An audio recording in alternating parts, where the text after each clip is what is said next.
Sitting here for a few hours.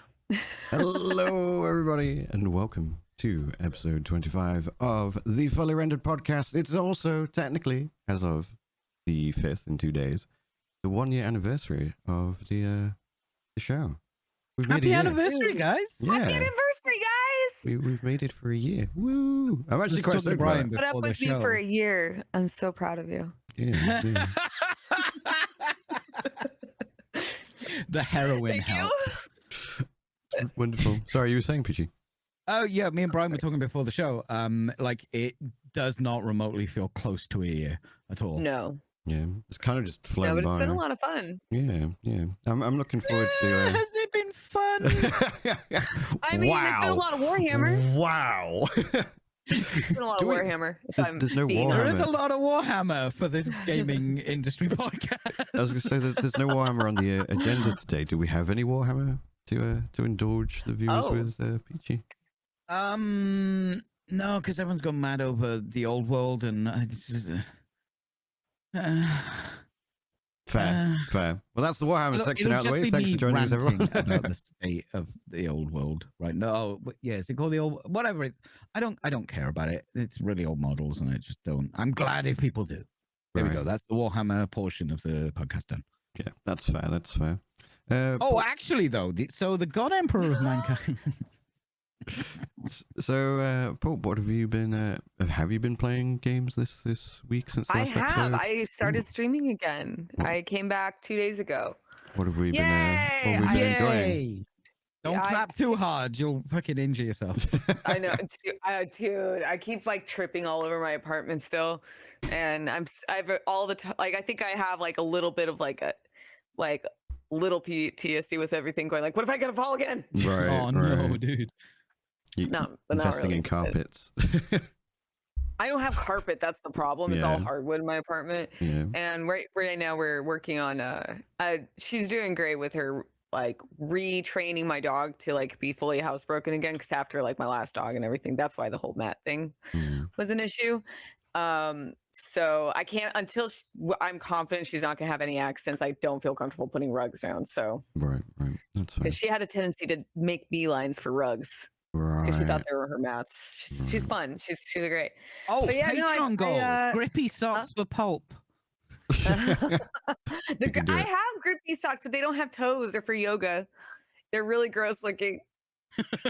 What? Yeah, they're toe socks, but they have the grips on the bottom, but they're it's like fingerless gloves, but they don't have toes. Oh, what? I bet they look weird as fuck. They sound weird as fuck. So they're like hobo gloves, but for your feet. Let me pull up a photo for you to put up. They're great. No! We don't need the photo. What? Dude, she's about to post feet. Shut up! They're yoga socks. That sounds so weird. It's very weird, actually.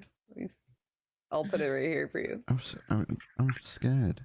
Chat, what's she doing? Oh, no, wait, these aren't the right ones. Oh, no, we're safe. These are the right ones. I found them. I just almost sent you the wrong one. We're sending the wrong feet. I almost sent you the wrong feet. It's these feet. These feet. Show me these feet.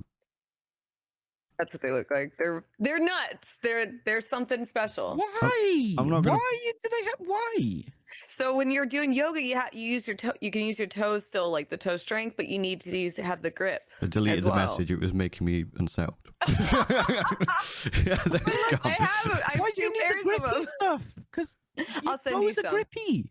And surely you'd be on a yoga mat, which is yeah, you use a yoga mat.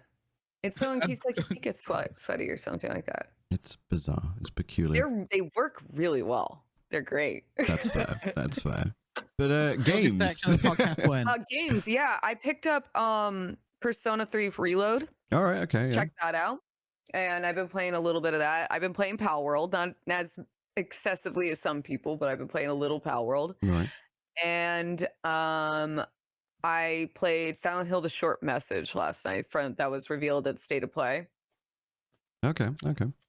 Did you play Persona 3 originally? Yeah, I have the original on PS2. I have the Fest version on PS2, and I didn't have it on PSP, but I bought the PSP version port when it came out on Steam. But I kept telling myself it played like shit because plays like an old PSP port. Right. So but Reload is great if you are interested in it. I highly recommend it. I'm playing it on like 120 FPS. I don't have the beefiest computer like you guys do, but I have it on the highest FPS, highest graphical capability, and it plays so smoothly. I've had no issues with it whatsoever. No bugs. I've heard it doesn't come with everything that you would get if you were to buy it. There's going to be a DLC later on. So the original, so when it came out originally, they released the second version, which had like another mode where you play as another character, and it like kind of wraps up the story a little bit. That's not included, and I did look into it. They confirmed. I don't think there's a date. At least I didn't see one. That the answer will be will be released as DLC, but the female MC is confirmed to not reappear. But I'm okay with that. She felt kind of tacked on anyway. Right. That was like that was an exclusive for the PSP version. That was the only reason why I bought the port. Right. And if I'm being honest, I lost interest so fast with that because you could tell that they're like, you have like all these really awesome like animated sequences in the games, and they didn't include them for the girl because they just added her in, and it just kind of felt tacked on. So that I'm not too upset about. But yeah, I know they're gonna add the list. The answer is DLC. That's fine. But it plays lovely. It looks beautiful. It's one thing I will give, like, you don't have to be into JRPGs, but one thing you have to give the team for Persona is they're very stylized. Like they really have a unique look to their games, and it's very like consistent throughout the whole shebang. Yeah, like when you get a Persona game, you know what you're getting, kind of thing. Each time. Well, it's like just like going into the menu alone is nice. You go in, and in this game, like it's like a motif of the character going underwater, and it's just this smooth transition with like a water effect over everything, and it's just the transition between screens. There's no lag either. It's really nice. That's good. We'll probably talk about the short message in the next segment. I'm PJ, very excited. What have you been playing? Enshrouded. How is Enshrouded? Oh, and a very old game that no one cares about. Enshrouded is really good. I'm really enjoying it. You're really enjoying it? Yeah, I'm glad. I was like, I can't remember. Somebody mentioned it. Like, I've heard people going, "Oh, Enshrouded is really good. Enshrouded is really good." But you hear about survival crafting all the time, right? Because people love survival crafting. People who play survival crafting will try every single survival crafting game, even if it's shit. They just want to know if it is shit or not, right? It's like MMO players. They want to try it out, right? Yeah. So nothing crazy about that. And then have you tried PALWORD yet? I know we were talking about it last time. No, it's fine. I just was curious. I don't actually. I play a lot of survival crafting games, but I don't actually like survival crafting games for the most part. I'm kind of with you there. I don't like the crafting part. I don't like the survival part. Really? But there are games that are like that I really love. Like Project Zomboid is a survival crafting game with an emphasis on the survival. That grabbed me. It came up somewhere, and I was like, I'm gonna check that out. And I just did it on stream, and I was just like engrossed. Like I'm sorry, chat, that I ignored you for like 17 hours straight while I played that game. But it's an ARPG. It's an RPG game that has survival crafting, but the survival is chilled. Like, you don't have to eat food to survive. You eat food to increase your health bar, or you can drink stuff to give yourself more stamina, or have more intelligence for the magic stuff. I'm using a big fucking axe because I find a really cool axe. And today on stream, all I did was build a house, and the building mechanics are great. They're great. It's also like, it's voxel as well. Yeah. So you can just dig a hole wherever the fuck you want, and you can dig that hole into anything. You can destroy almost everything in the game. Like, there are no rules. Everything is like, you can do whatever you want. A little tip, by the way, in case you're not aware, if you want to dig quickly, you can just build a big like foundation into the ground and then delete it, and it will just create a big space in the shape of that foundation rather than having to manually dig it. Actually, there's terrain tools, so you can just remove that space without placing it down and removing it. Yeah. So you can do that as well. It's That's interesting. I didn't actually look into this. It's just people in my chat been talking who have been found my channel because they just enjoy the game, and it's their own engine that they've built. Oh, is that right? Kind of crazy, right? Who builds their own engine these days? You get, whatever engine is going to work for what you want to do. Usually, I feel like that's more for like bigger studios that are doing that now. It's usually one or the other. You'll either see like an indie studio make their own engine and go all in on that one game, like Tarkov, for example, things like that. Well, not Tarkov, they're Unity 5 or 4 now, whatever. But like usually they'll go all in on it, and that's like their identity.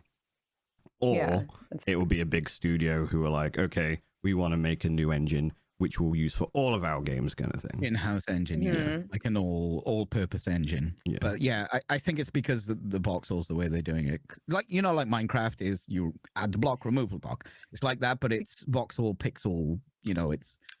It's like Valheim. Great. It's like Valheim. Because it's like Valheim.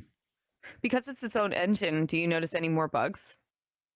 Like, is it more buggier than? Bugs have been kind of chill too. Really? Okay. I just saw that in my been chat. Some stuff. It's an early access game. Like, yeah, of more course. than prepared for that, but like, no, not really. Really, that's good to know.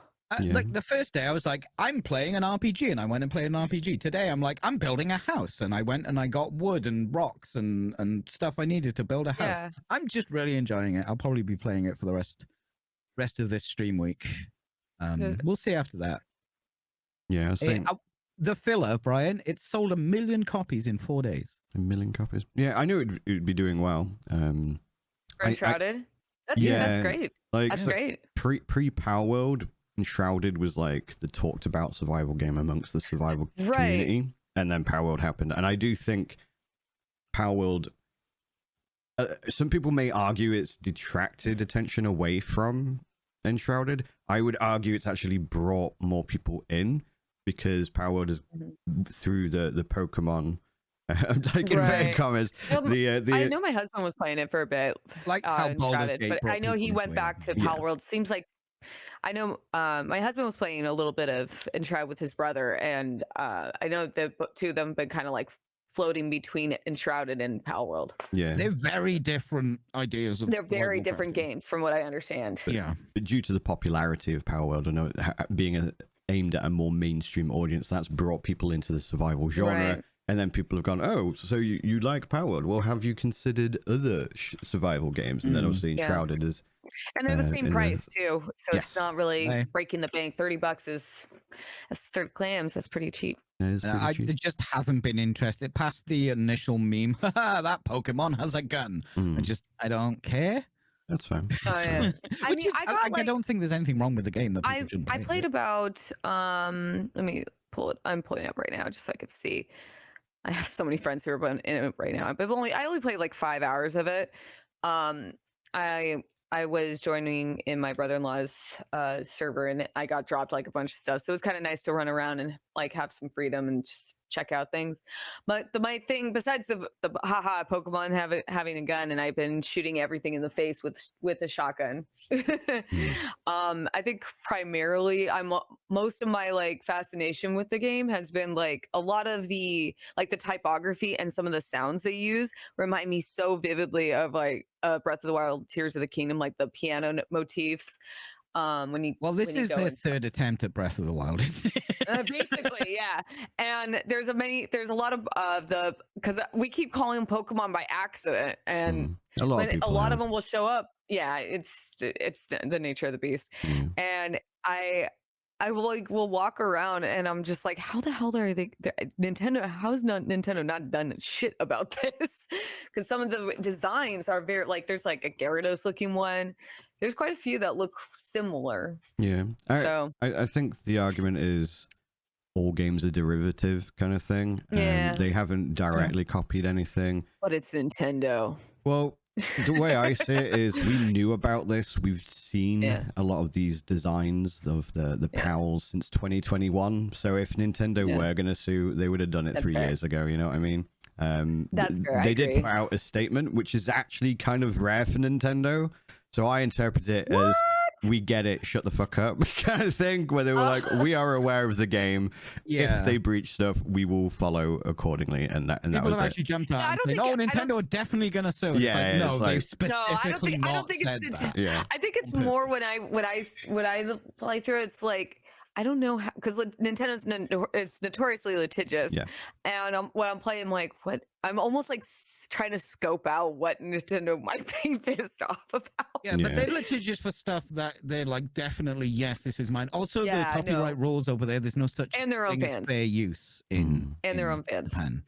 In their country, there is no such thing as fair use. That's why they were hating videos and shit, because that's the law. But it wasn't just them. I think we discussed that in a past episode about how it wasn't just Nintendo. There was quite a few other gaming companies that are based in Japan that were throwing all sorts of licensing and shit, copyrights. It was copyright law. Because that's how the law works over there. Yeah, it was like PALWORD is also a Japanese company, right? I can't remember. Surely they would have been destroyed. It was surprisingly like, I think Nintendo wasn't the worst because of the like how, like, with the patenting and all that. For the record, Nintendo are the worst. They are just in general. They're pretty bad, but I'm a content creator. Nintendo, I don't know. For content creation, sure, I'll agree with that. I'll concede. To clarify, yeah, Nintendo publishing is the worst. Nintendo, the developer, is actually generally very good. Yeah. But, that's fair. I agree with that. What have you been playing, Brian? What have you been playing, Brian? Before we get into the actual podcast, have you done your monthly uninstall of Diablo? I'm not yet. I've actually I've said on stream, I was like, I'll do this one character because I'm making a meme build in Diablo 4 where I'm using teleport as my main damage skill.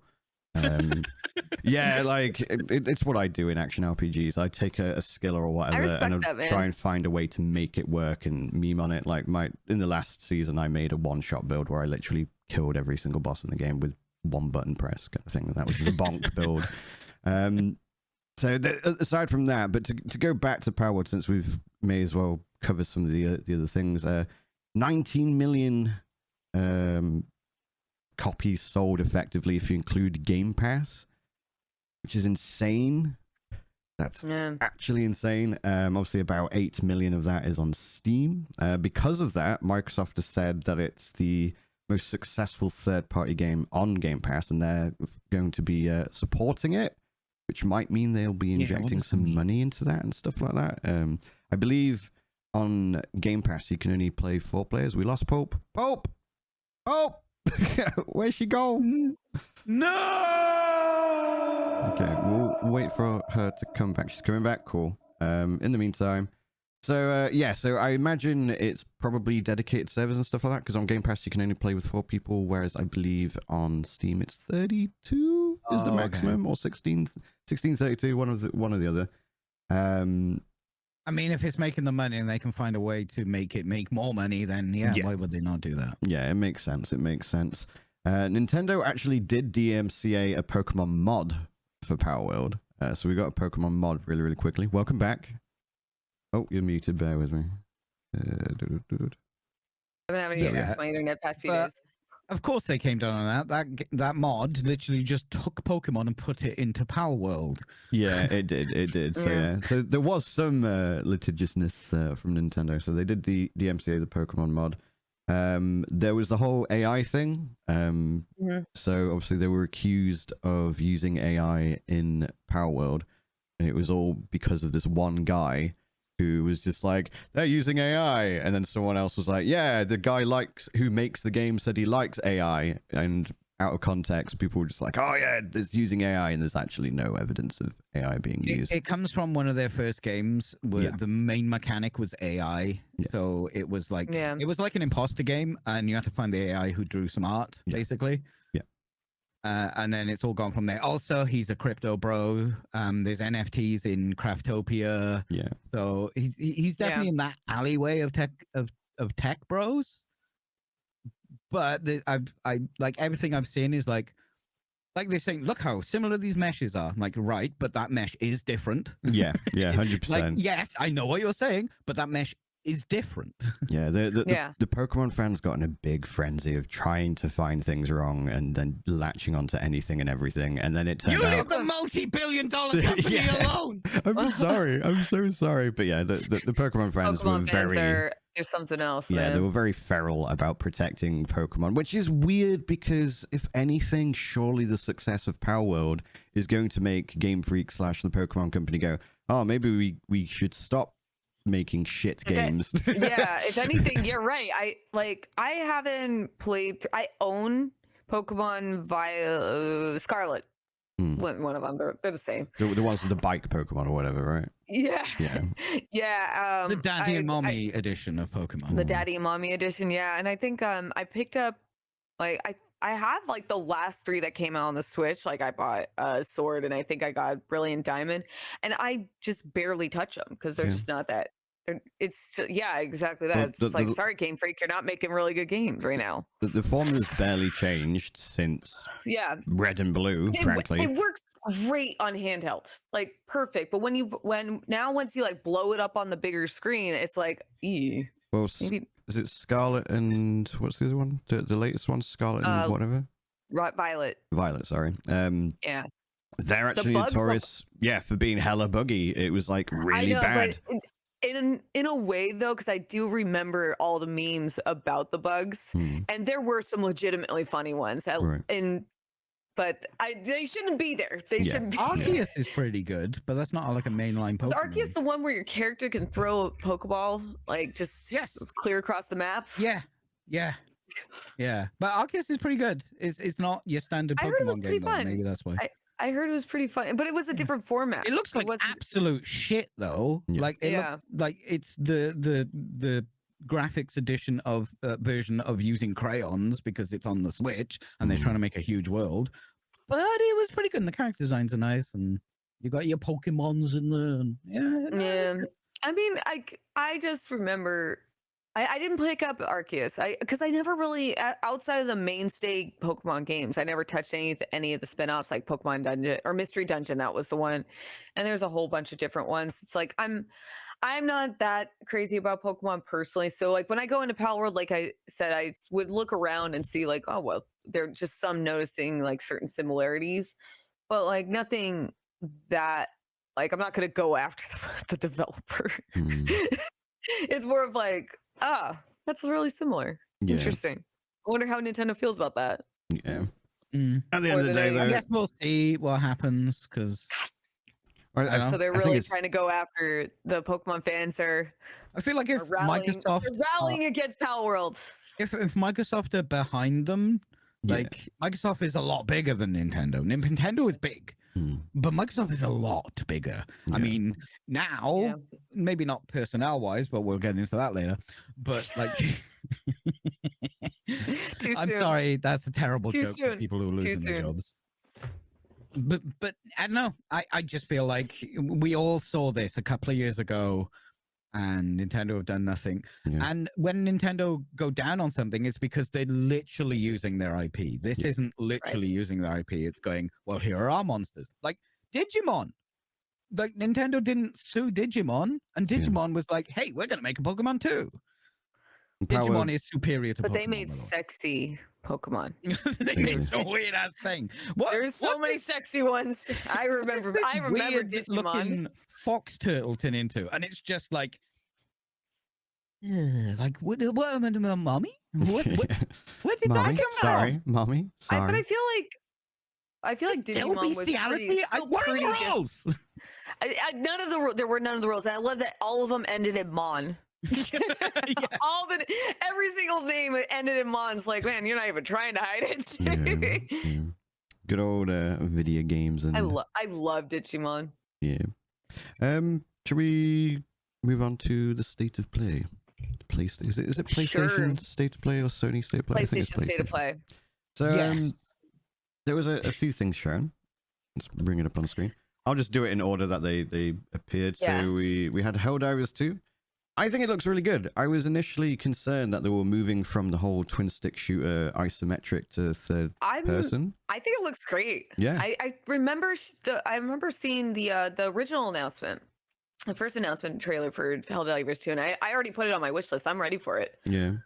So not much more to talk about though, but hopefully it is going to be sick. And I think it looks fun. Stellar Blade, which is basically Hot Asian Lady Simulator. From what I saw, like if you want to look at a lady's bum for most of your gameplay. Is that the roguelike one? I can't remember if it's the roguelike. I don't think it's a roguelike. There is a roguelike Hot Asian I Lady think Simulator. I think someone described that one to me as what was it? DMC meets Nier Automata. Yeah, I think it's more of an RPG. That's kind of what it looks like. Sorry, the names are just. Oh, I can see why they said that now. It definitely looks like those two. Okay. Yeah, I mean, visually it does look nice, and I do enjoy. It could be very fun. I do enjoy some boob physics, as we just witnessed there. I love me some boob physics. I love me some ass physics. So sign me up. It's from what I saw of the trailer as well. It is very anime in terms of like style of voice acting and things like that. I think it's a Korean developer too. And there's been some really impressive developers coming out of Korea right now. Like the East Asian market is popping off. There's so many like big action games that just look amazing. The GDP exploded because of Samsung, right? Is that what it was? Possibly. I mean, I know like China especially have just been going all in on like studios and making big games such as like Black Myth Wukong, for example. They've got another 2 or 3 like really big RPG style action games that are going to be coming out soon. I can't remember the name of them, but there's 2 others that I've been keeping an eye on that look very very visually cool. And then of course you got this one, which is sorry, go on. Oh no, I was saying this one actually does look really cool, like really neat. Yeah, I'll probably check it out, to be honest. It looks shit. I might. Damn it, Peachy. I just want to see boobies. All the boobies. Then there was. They just fucking DM me. I'll show you some damn boobies. I got website, documentary sites, special interest documentary sites. Special interest documentary sites. Mm-hmm. Then there was Sonic X Generations. Is it Sonic X Shadow Generations? Oh, this is kind of cool. So this does look really neat. This is a remaster, right? I believe so. Yeah.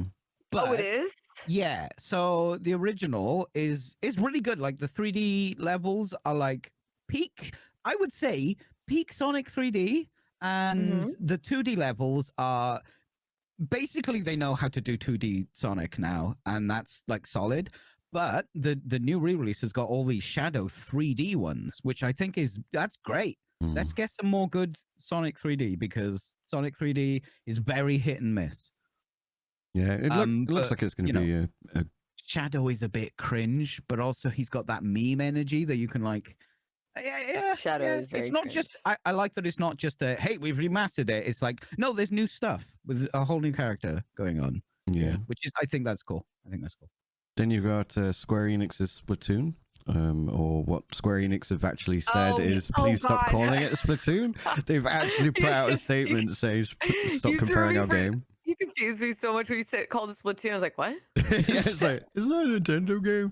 But yeah, I mean, yeah, this one with like bubbles and soap. Yeah, I think that's what it was. It's foam instead of is it ink in Splatoon? It's Floam. Floam, yeah, and with VTuber models instead of weird squid people. I mean, it makes sense. Like, Splatoon is very, very big on the Nintendo platforms. So having that style of game more widely accessible on like your PlayStation console, which is arguably the most popular console at the moment, I think. Yeah, I think it'll do great. I think it'll do well. So if you want to play a VTuber in the foam, then do it. Then there's Dave the Diver's getting Godzilla. Dude, Godzilla DLC. After we discussed what about Dave Diver, I'm always like, that's so cool though. Right. Especially when it's Nexon. I know. You so put me off that by letting me know it was Nexon. You ruined it for us. I'm sorry. I feel whenever I see anything cool from Dave Diver, it's like Nexon though. But I love this. I love Godzilla. It does look really cool. It looks so neato. What else is there? I still haven't watched -1, which is upsetting. V Rising has gotten some updates. I've been holding off from playing V Rising. I want to play it, but again, it's a case of I want to wait until it's a bit more fleshed out. They've added verticality, so there's multiple levels to your base building now, rather than just one flat plane. Jesus Christ. Are you a big V-Rising fan, Peachy? Yeah, no, it's good, but Brian's right. Wait till there's more in it. Like, because you will, like, it's good and you'll have fun, but like, in order for it to, the gameplay loop has to be a bit more grindy because there's not much to go to. So it's a little bit, you can see, like, if you've played as many early access survival games as I have, you can see where they're like, okay, this isn't going to take this long when we're done, but right now it needs to, because otherwise the flow of the game is completely fucked. Right. But I played a little bit of it when on release, so I didn't get very far enough. Combat is sick.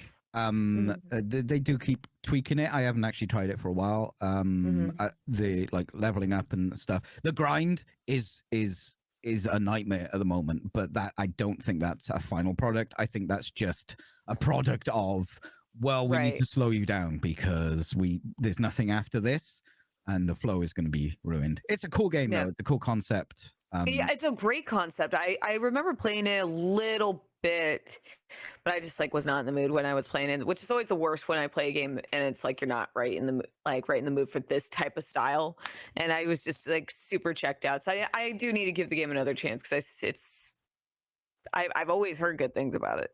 If when you're playing survival crafting, the grindiness is what gets you down, which it does get me. I think it gets everyone down. Yeah. Wait till there's more content, but it looks like it's going to be pretty damn good. Yeah. Yeah, I was a big fan of Battle Right, which is one of their previous games. And then they made a BR version of Battle Right, which was quite fun, but it just didn't pick up any steam, unfortunately.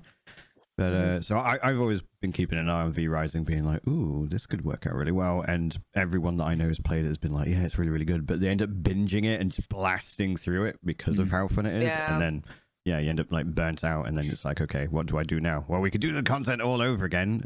And there is, I would argue there is a fair amount of content. Like there's technically like 30 bosses at this point or something silly like that. Oh, wow. But again, you just blast. You blast through it and then you're done within like a few days, which, to be fair, you could argue is how a lot of people play survival games. Like I play Ark for like a week, blast through it, play with loads of other people, build a massive fortress, and then we go, cool, same again next year, kind of thing. So yeah, it's an odd genre when it comes to yield survival. The short message. Do you want to take over, Paul? I actually just played that last night on my stream. It was before you get into it. Yes, I need to say something. Go for it. They went Silent Hill. It's free to play, and that immediately made my brain go, nope. Yeah, immediately. Can you waylay those fears for me? I wanted to see. Okay, so I'll start with the pros. It looks great. It looks very nice. They brought back, I mean, the creature design was Masahiro Ito. Is it Masahiro, I think? Don't quote me on that. But it was the original creature designer, and the creature looks great. The designs, the setup, like the setting, sorry, not the actual story setting, but the way, like where you are, everything looks really nice. It's not as unsettling as what you would normally expect. But we'll get to that later. And the sound design is, or at least the music is pretty good. It is really decent. Story, here's the con. It came off to me as a very big, like just a big anti-bullying PSA and suicide prevention PSA. Right. And while I do need to express that I do appreciate when you first start playing the game, they give you a there is a disclaimer that they're going to discuss this stuff. They give you the suicide hotline number, and I do appreciate that they did that. I did not appreciate that they injected it twice mid-game. So there's two different points in the game. So the story is, do you mind if I spoil? No, go for it. I'm not going to be playing this, so I don't care. No, it's fine. It's like 2 hours. It's a free-to-play Silent Hill game. It's a free-to-play Silent Hill game. And in comparison to what that mobile game monstrosity was, this is better. But I was explaining earlier, like before we started recording, that I saw someone describe it as Silent Hill meets Life is Strange as the way to describe the story, and it's very much that. Like they're trying to tackle social media, and the main characters are like 16-year-old girls, and the main character is like, she's trapped in this loop where it's like this apartment building. They call it a villa, but I'm like, it looked like an apartment building. Right. And she was trying you did basically, like, this girl like killed herself like by jumping off, and like right after they show first her going, at one point they show her cutting herself, then she jumps off the building, then there's another suicide prevention, and it's like it was a little heavy-handed, and it just, that's what I meant by like there's a lot of you playing with your lipstick, by the way, or your sorry, that's my ring. That's my ring. Oh, good. That was my ring. I wear a lot. Yeah. Oh, good. Oh my God, are you married? No, this is my right hand. Well, you're not married. Got him. So you're telling me there's a chance? You're telling me. Anyway, thank you. But so it's basically a walking simulator, and you got you get text messages on occasion, and then there's these chase sequences with the monster, and it feels like it's so on rails to where you have to loop and find yourself out, and it's the biggest crime that this game commits is it's not scary. It's just not. You're playing a horror game, you're playing Silent Hill, and Silent Hill isn't really like boo scary. It's more of like the unsettling type. Creepy and unsettling, yeah, and like, gets you thinking, and it doesn't do any of that. Like there's one allow you to think, apparently, if it just constantly tells you that, Yeah, and there was a lot of times to have that at your start of your game for sure. Like that's an admirable thing to put at the start of your game. And when I've because I played a lot of the Silent Hills, I've even played some some of the crappier ones. What I do like is that none of them, with the exception of one, is that you're not playing a child, you're not playing a teenager. And I feel like this whole, like, I admit I'm old, I'm not Gen Z, and the injecting like the social media, like there's this one part that sticks out in my head so much where she's talking about the other girl, and then like there's all these graffiti art on it. The girl who killed herself, she like had all the art on the wall, and at one point she looks at her phone and she goes, she has more followers than me, and it's like, why do you care about this other bitch's follower count? God damn, dude. And then she like looks at her own, she's like, I don't have anywhere near as many followers. It's like, wow.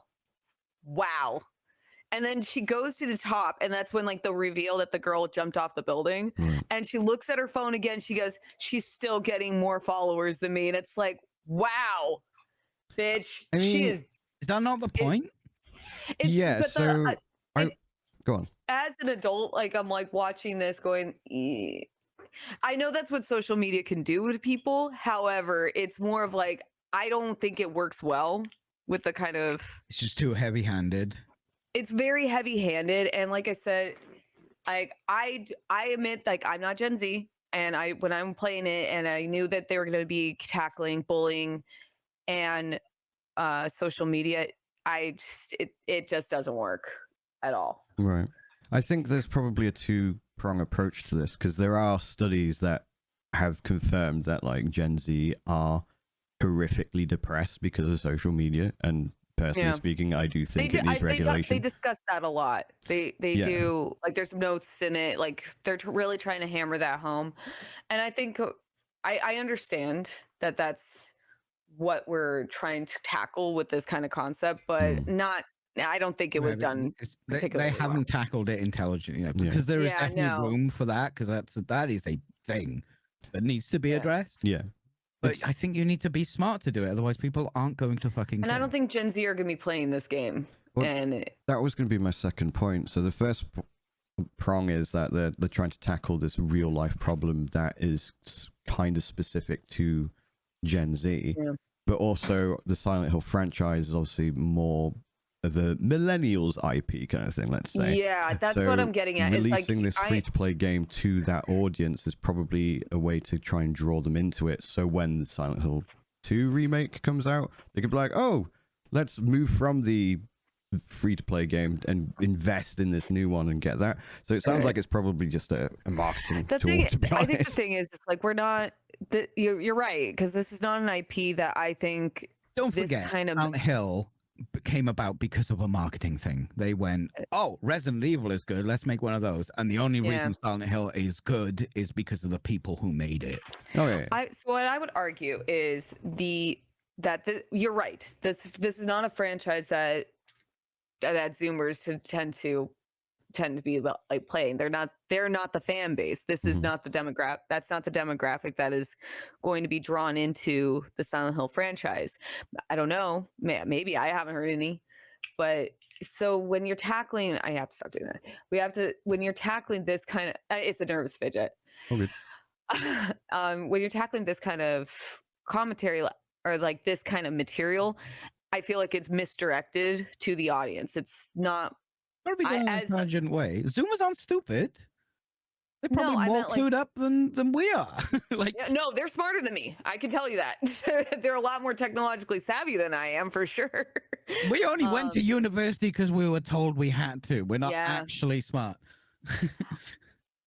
I don't know how I'm like able to like convey this properly. Just that I don't think that the audience for Silent Hill is that this was approached in the most appropriate way. And like I said, the game itself, it's fine.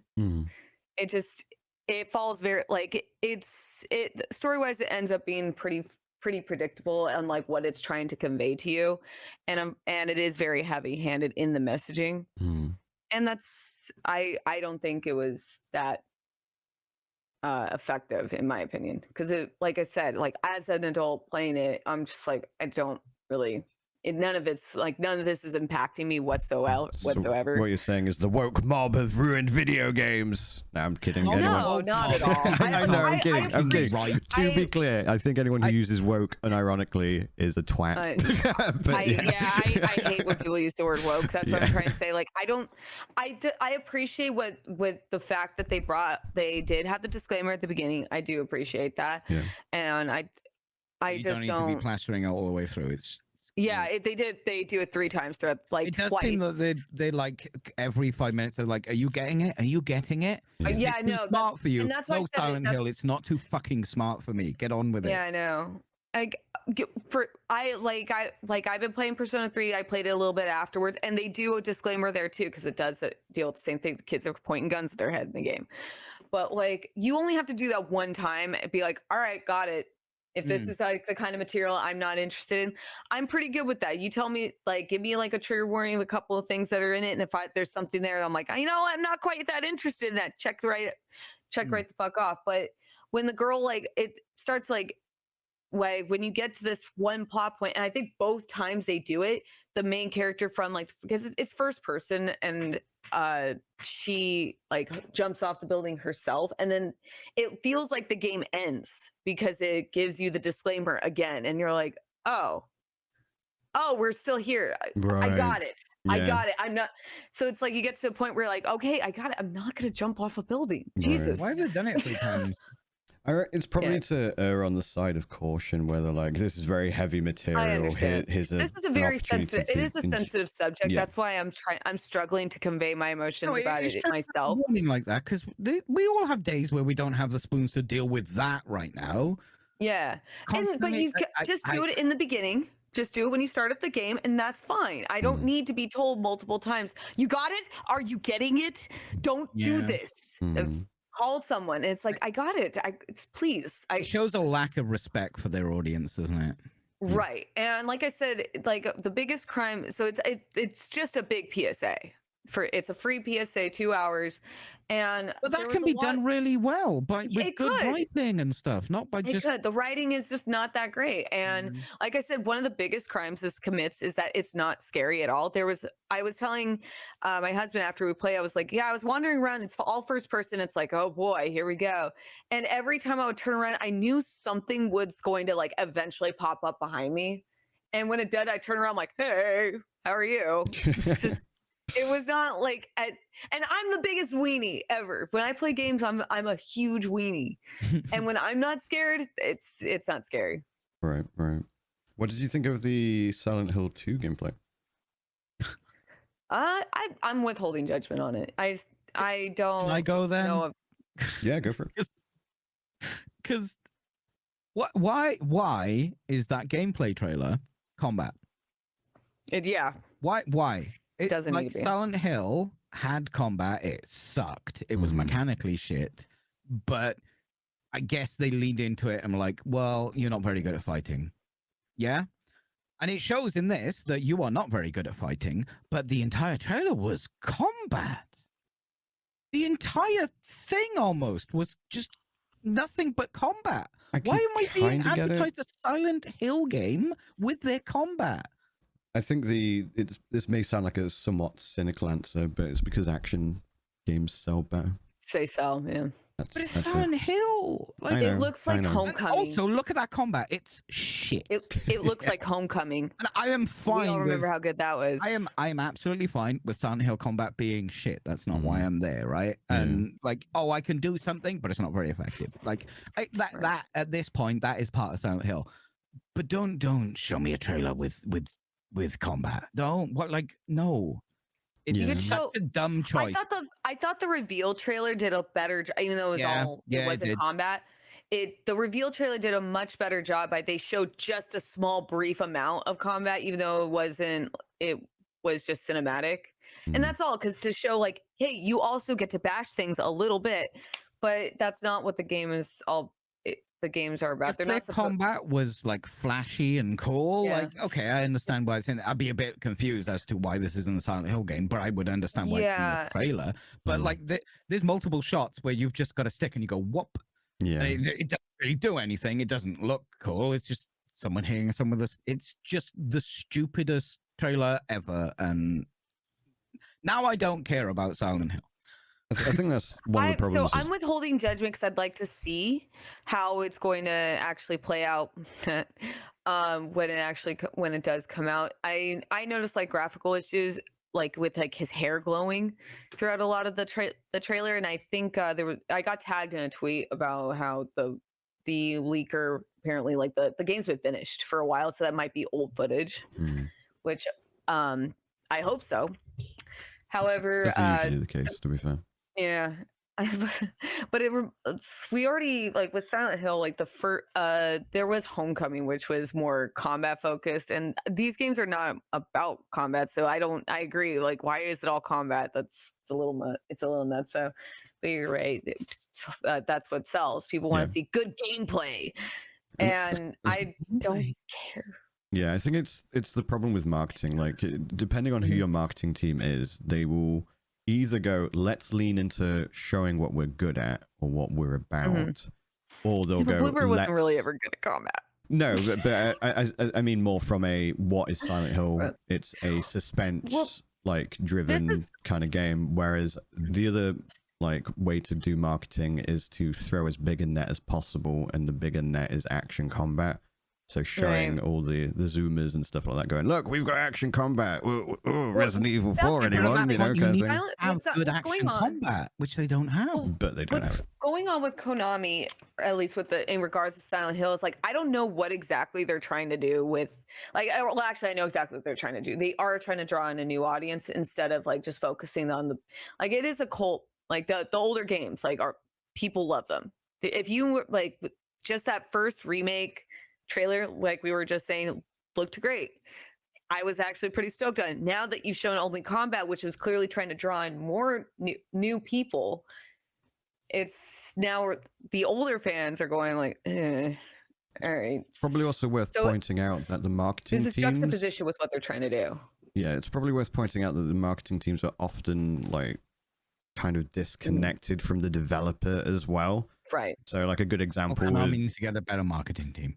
Yeah, so like in the similar vein where Squeenix had, I can't remember what it was called, but the talking cuff fingernails and flying around game in the Luminosity engine. Obviously, they did that trailer where it was like, I'm talking to a cuff, and that was clearly just so on. Like, obviously, the writing wasn't exactly that well received critically anyway, but that particular edit made it look substantially more worse than it actually was.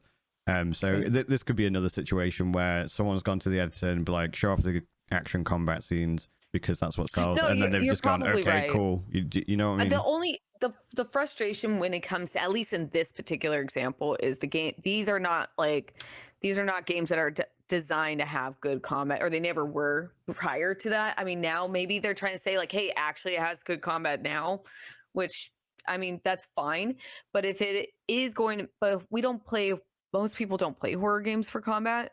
So when you just try to focus on it and you're trying to bring in a new audience and they're going to think this is a combat heavy game, you might be setting up expectations and just that are going to end up falling flat. I don't think anyone's watching that going, oh, this is a combat game. Look at that combat. It's so fluid and makes so much unless they're sense. trying to bring in more, like, because Resident Evil has been doing pretty well with when it comes to their combat. Yeah. At least with Resident Evil 4. Yeah. And it does look a lot like Resident Evil 4. Like I've seen comparisons to that, because the over the shoulder is an action game with horror themes. Like that's what it is.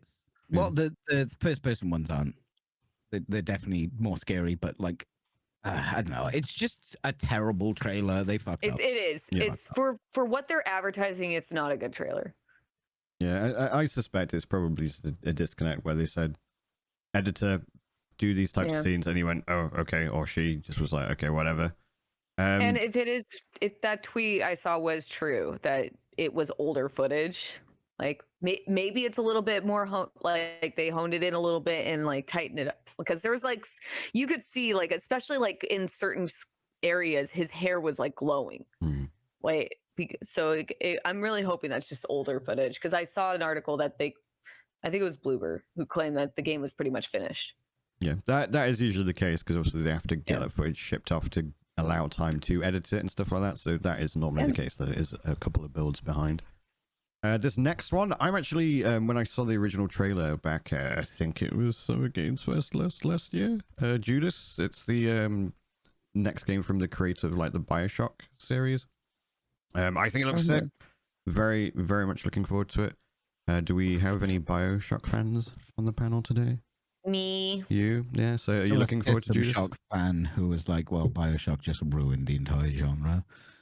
Sorry, say again.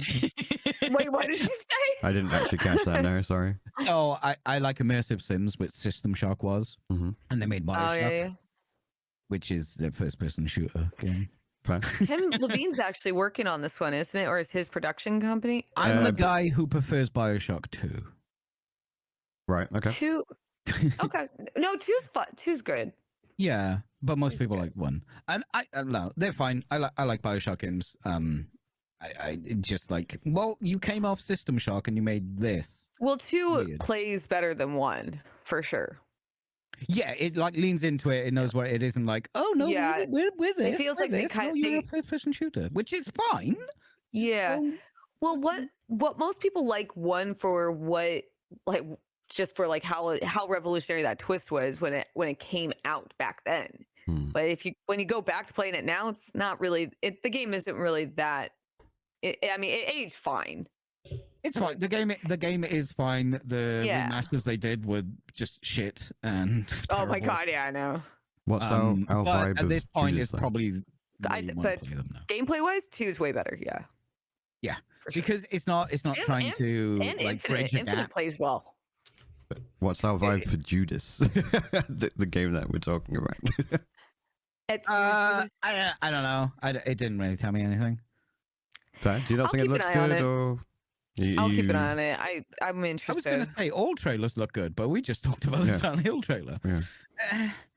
Yeah, but we also talked about how their reveal trailer was actually decent. Now this new one kind of screwed it up. So I will wait to see what comes out later, because it's just a reveal. I'm sure like the creative force behind it will mean it will be good. Right. But I'm not like foaming at the mouth ready for this. You know That's fine. I mean, I enjoyed the Bioshock games. My playthrough was a melee only on all 3 games on the hardest difficulty. I used like the abilities as well, but no guns basically. But I did enjoy them. So I'm looking at this thinking, okay, this is probably like a guaranteed win, as it were. Like there's 3 games before it that I enjoyed, so I'm confident that this will do well.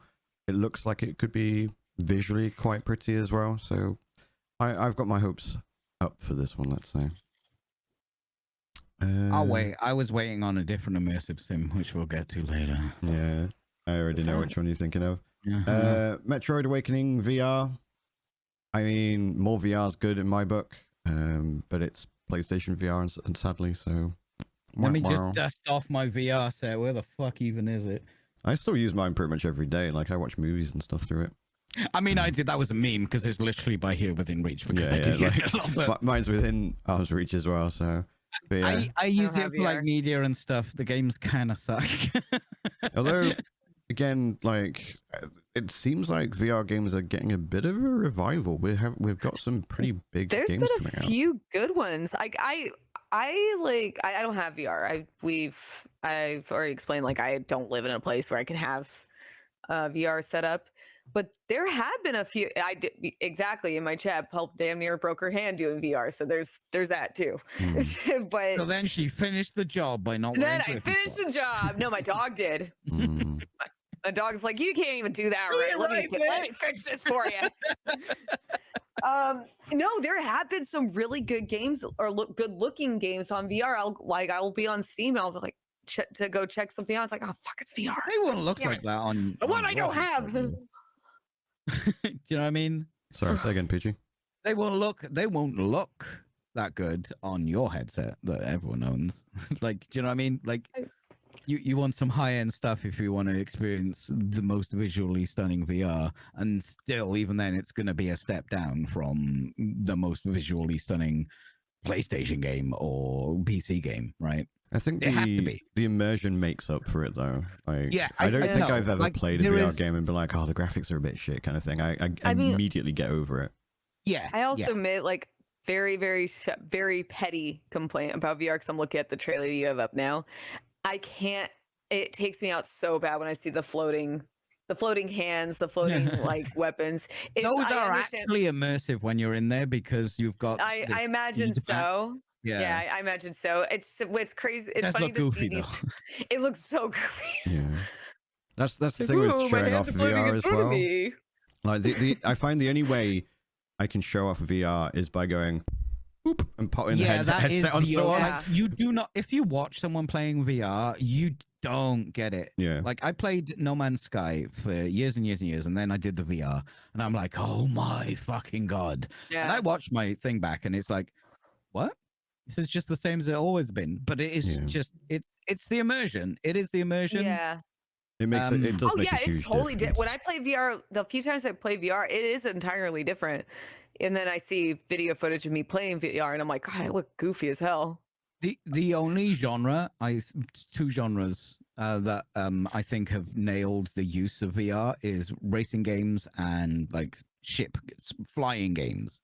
Oh yeah, absolutely. Because that like you are already rooted, like you're holding a steering wheel or you've got your HOTAS, like you're already grounded yourself in that, and that really grabs you because there is no feedback in VR, right? That's one of the things that's like, oh, this is weird. I just pick up a block. You just move your hand, right? But if you're holding a steering wheel that's got force feedback or a HOTAS that, you know, you're pushing forward and you're moving and like that, that really elevates VR. And going to just a silly game like the VR game where you just do little mini games and stuff and use physics, right? Yeah. I would argue horror and probably shooters are also pretty good in VR nowadays. Like if you, especially if you introduce someone who's new to VR and you put them in a horror game, they will stack their pants. They will absolutely be screaming the house down because it's so I tried immersive. Phasmophobia. That made me poo myself. I imagine no. so. I think I've told the story Dude, before. I don't even need VR to shit myself True, playing. true. I'll shit myself right now. Watch I'll me. do it right now. Don't tell me what to do. But yeah, I introduced a friend to VR with a game by Survivors. I can never remember the actual name of the game, but it's basically like iRobot, the movie, but in an FPS VR shooter. And I was like, kind of neat. put the headset on his head and I was like, go play it. And he shot a robot and he shot it in half, turned around to shoot some other robots, turned back around to see the top half of this robot he'd blasted in half jumping at his face, and he fully screamed in the middle of my house. Just this robot going at his face, and again, the immersion is so good. Yeah, with the immersion is an entirely it's an entirely different experience. Like when I don't need VR to get more scared in horror games. I understand. I'm already a big enough weenie where sometimes I'll be like, if I'm too scared, I'll just turn down my headset. Right. The main use of my I can't hear you. I'm not scared.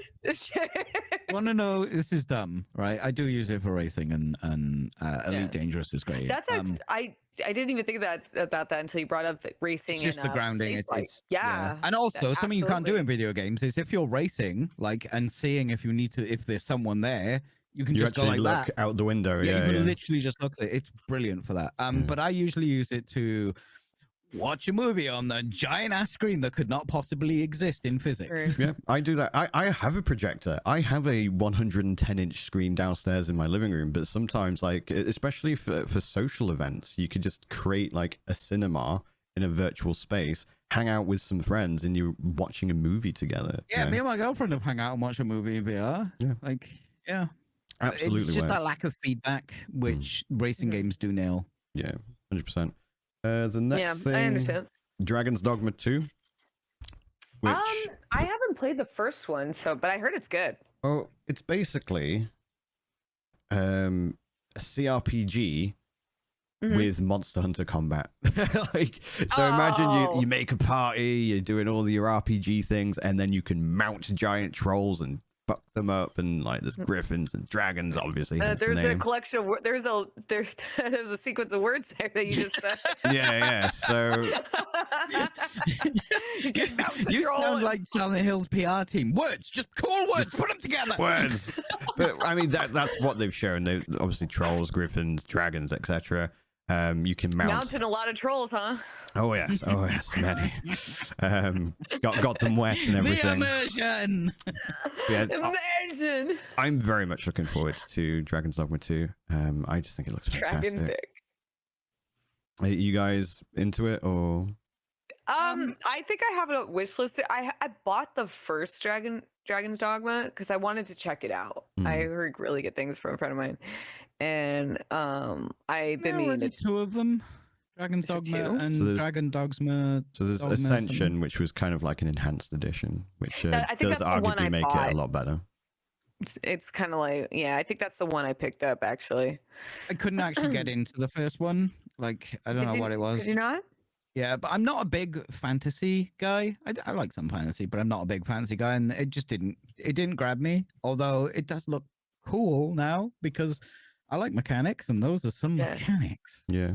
I mean, in terms of, again, the ye old immersion, I think it's going to be one of those games where you can just really lose yourself in the class fantasy, because you can pick various classes. There's one class where you're pretty much a support, and then you let your pawns do everything else. And you're just there going, look, I made a illusion kind of thing. Dark Arisen. Dark Arisen. That's the one I have. I don't know if this is going to translate, but from what we saw, it does look like you get quite a lot of freedom, which you don't usually get in a game like that. Oh, really? Yes. So it's a big open world. I haven't seen the trailer yet. I'm just looking. Oh. Yeah, so they're limiting fast travel and stuff as well. They've actually gone on record saying if you have to use fast travel, it's because you've made traveling in your game boring. So they're saying, okay, we're going to really limit fast travel and make the actual having to walk exciting, maybe with interesting points of interest, things like that. So it will be interesting to see how well they actually tackle it, because that is a problem I find with a lot of open world games. Like Elden Ring, I think did it really, really well, where you'd come across a point of interest and it would be relevant to the world, to the lore. Whereas, say, with an Ubisoft game, it's here's a point of interest. And it's oh, it's a bandit camp. Why is it here? And it's because you needed something to do between this point and this point kind of thing. Yeah. And it's just filler. Witcher 3 is guilty of that. Yes. I think Witcher pulls it off a bit better, though. Oh, yeah. Even though I'm not a huge fan of that game. So go on. Wait, who was the one who said that? So the developers for Dragon's Dogma. It was the developers of Dragon's Dogma. Okay, limiting fast travel. So there are some kind of fast travel mechanics, but it's very, very limited. They want people to actually walk from point A to point B, whatever, and get themselves fully exploring the world. as it were, which I think is a fair in take. itself does kind of give you freedom by limiting you, which is weird. When you use the example for like Elden Ring, it's such a massive game. Well, one of the things I think Elden Ring does really well with their exploration is, one, they give you player agency to just go where you want. But as I said, everything had relevance. It was either story relevance, like you may not even know it at first. You may have come across like some ruin and you're like, oh, it's just a ruin. But then you find out later that half the things that you were looking on the walls of the ruin is because it's from Farum Melusa or whatever it was called, the floaty place, you know. Farum Melusa. It's always relevant. Elden Ring utilizes, you don't realize it when you're playing it, but every map is a hub. Yeah. Yeah. You know what I mean? When you go into the next section, it's a new hub. And basically every corner of the map is somewhere to do something. And then the bits in between will there's just still add. things in Elden Ring that people are discovering. It's crazy. Like that's just like the nature of those. But you games, don't actually realize you've just stepped into a hub. You've basically essentially stepped into a corridor with a bunch of doors. Right. You don't actually realize that because it's like, oh, it's here. And as you're moving, it's just like, if you're going towards this part of the map, there is stuff in the story and the combat and the look that is building up to this point. So when you're moving, it's not a hub world. You're like, oh, this is a whole thing built for what I'm doing right now. But it's actually a hub world. Yeah. There's a lot of good things to take away from Elden Ring, I think. Hopefully the open world aspect is one of them, and what the Dragon's Dogma does. When open world's been done well. Yes, 100%. For sure. 100%. Then there was Rise of the Ronin. This is by... That game looks pretty sick. I can't wait to play a new Assassin's Creed game. Yay! I mean, I get the comparison kind of thing. Like, I think I mentioned it previously. It feels like this is... Because these are the same devs that made Neo. And Neo is a stupidly hard game. Like, Neo 1 and Neo 2. This doesn't look like that. Yeah, so I think they are trying to make the genre somewhat more accessible, probably for a wider audience. Because in the Souls-like genre, I would argue that Neo and Neo 2 are probably some of the hardest games in that genre. Because it's like... I would say those are Souls-like. This is Souls-light. Yeah. And I think because in the Neo games, you're constantly on it. You're playing sweaty for every mob kind of thing. Like the Souls genre, you have to be where you could get taken out by anything at any point. But in Neo, every fight's a boss fight. It feels like, to me at least.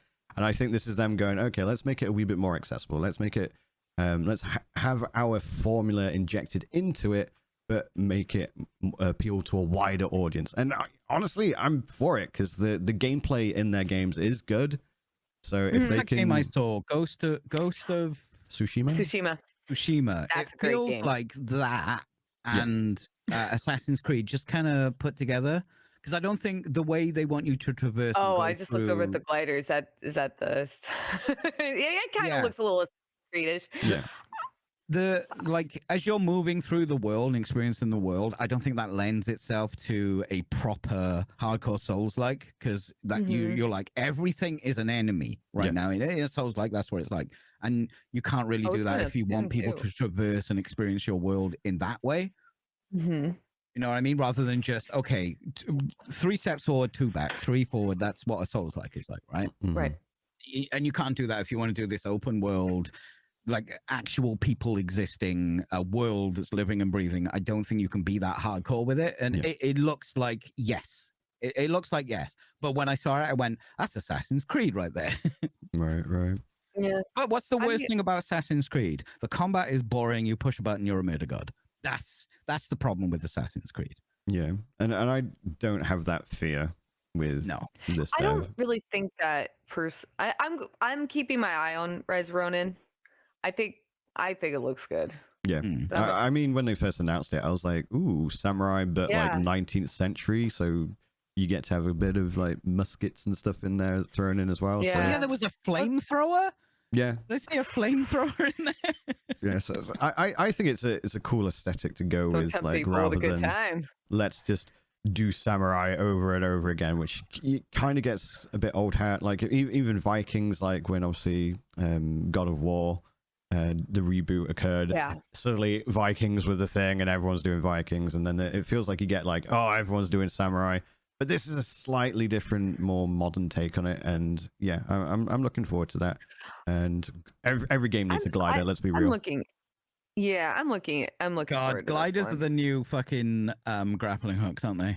They really yeah, are. I would say so, kind of. I mean, I think it has a grappling hook as well, so that's Yeah, even better. well, it does. I mean, looks It like the does. movement from what I'm just looking at some of the footage on the stream, and some of the movement just looks a lot of fun. Yeah, 100%. It's really for the fast. record, and Enshrouded has a and glider and a grappling hook. It does. Yes, it does.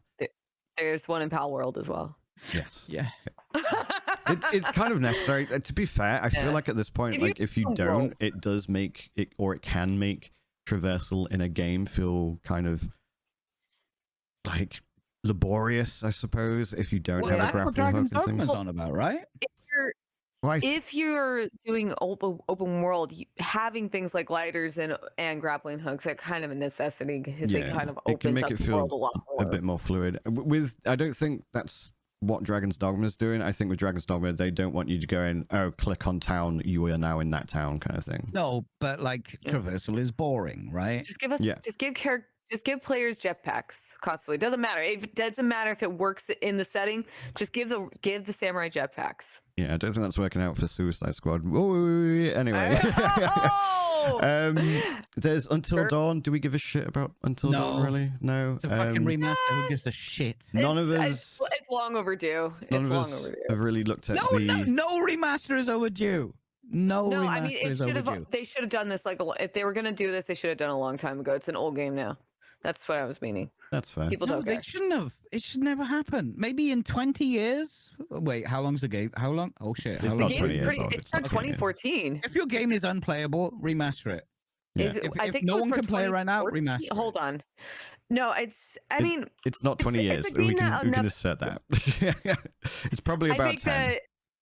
2015. So I said 2014. Yeah.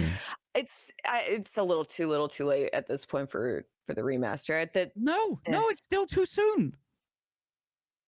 That's what I'm saying. Don't if you can't play the game, remaster it. If they did like a free, because I know when the PS5 came out, they did like a lot of free remasters for some of the games, or like maybe like $10. I know Ghost of Tsushima was one of those games that did it.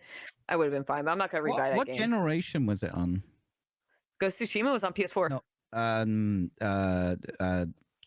Until Dawn. Until Dawn, PS4. Until Dawn, PS4. Yeah, It PS4. was one of the If it was on first. PS3, sure. Remaster it then. Sure. Well, that's People why are still playing that. They still have their PS4. It's still being played. Stop it. Games industry, you are dying. Stop being fucking... Okay? You're killing yourself. Quit hitting yourself. Stop it. Okay, I mean, in terms of profits, it's actually expanding year on year. Profits, you piece of absolute shit. Hey, if you are a fan of the game, this is probably like, oh, cool, it'll look nicer, right? Yeah, well, PG, I mean, at least if it's not for you, it's not for good you. point was just brought up. At least it's not as bad as Last of Us 2 that just came out 3 years ago and getting a remaster. Do you know, every day I wake up waiting for them to announce another remaster of that fucking game. I think, to be fair, with The Last of Us 2, I think with The Last of Us 2, I think it's just a misuse of the word remaster, to be honest. It's slightly upscaled and stuff like that. If they literally just called it enhanced edition or some stupid shit like that, it would have been fine. It would have literally been fine. Listen, like okay, the Sonic game, they're adding content. Devil's advocate about Until Dawn. I don't have an issue with it having enhanced graphics. The game looked great on PS5, and I think they could do something, make it look really nice on PS5. However, I don't want to pay full price for this game again. Yeah. There's no. It's an old game. They're not adding anything new, at least as far as I'm aware. They're just making it look nicer. That's what I was saying. Too little, too late. If they make like I pointed out on Ghost of Tsushima, you could get the enhanced edition for PS5 or the digital deluxe or whatever the hell it was. I don't know. I downloaded it either way. Yeah. That is great. That do something like that. Give $10-15. Hey, you already have it. Why don't you enhance it? But don't sell the same game again, especially because that game did do well, but no one wants to play it again. Yeah, that's fair. That's fair. Should we go into our break and then go into Yeah, I the need to second calm half? down after that rant. It's been Yeah, a while. I need tea. So we will BRB. Go get yourselves a drink, some food. We'll be back in 5 to 10 minutes. Mics will be hot. And then we Max will be hot.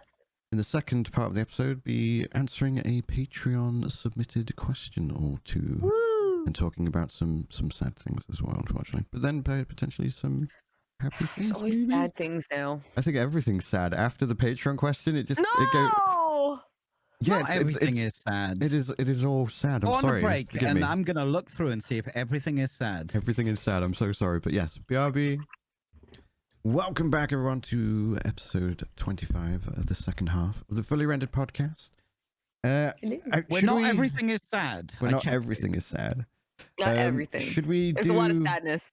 Should we do some of the sadness first and then do the question? Because we can obviously then use the question to bring everyone back up.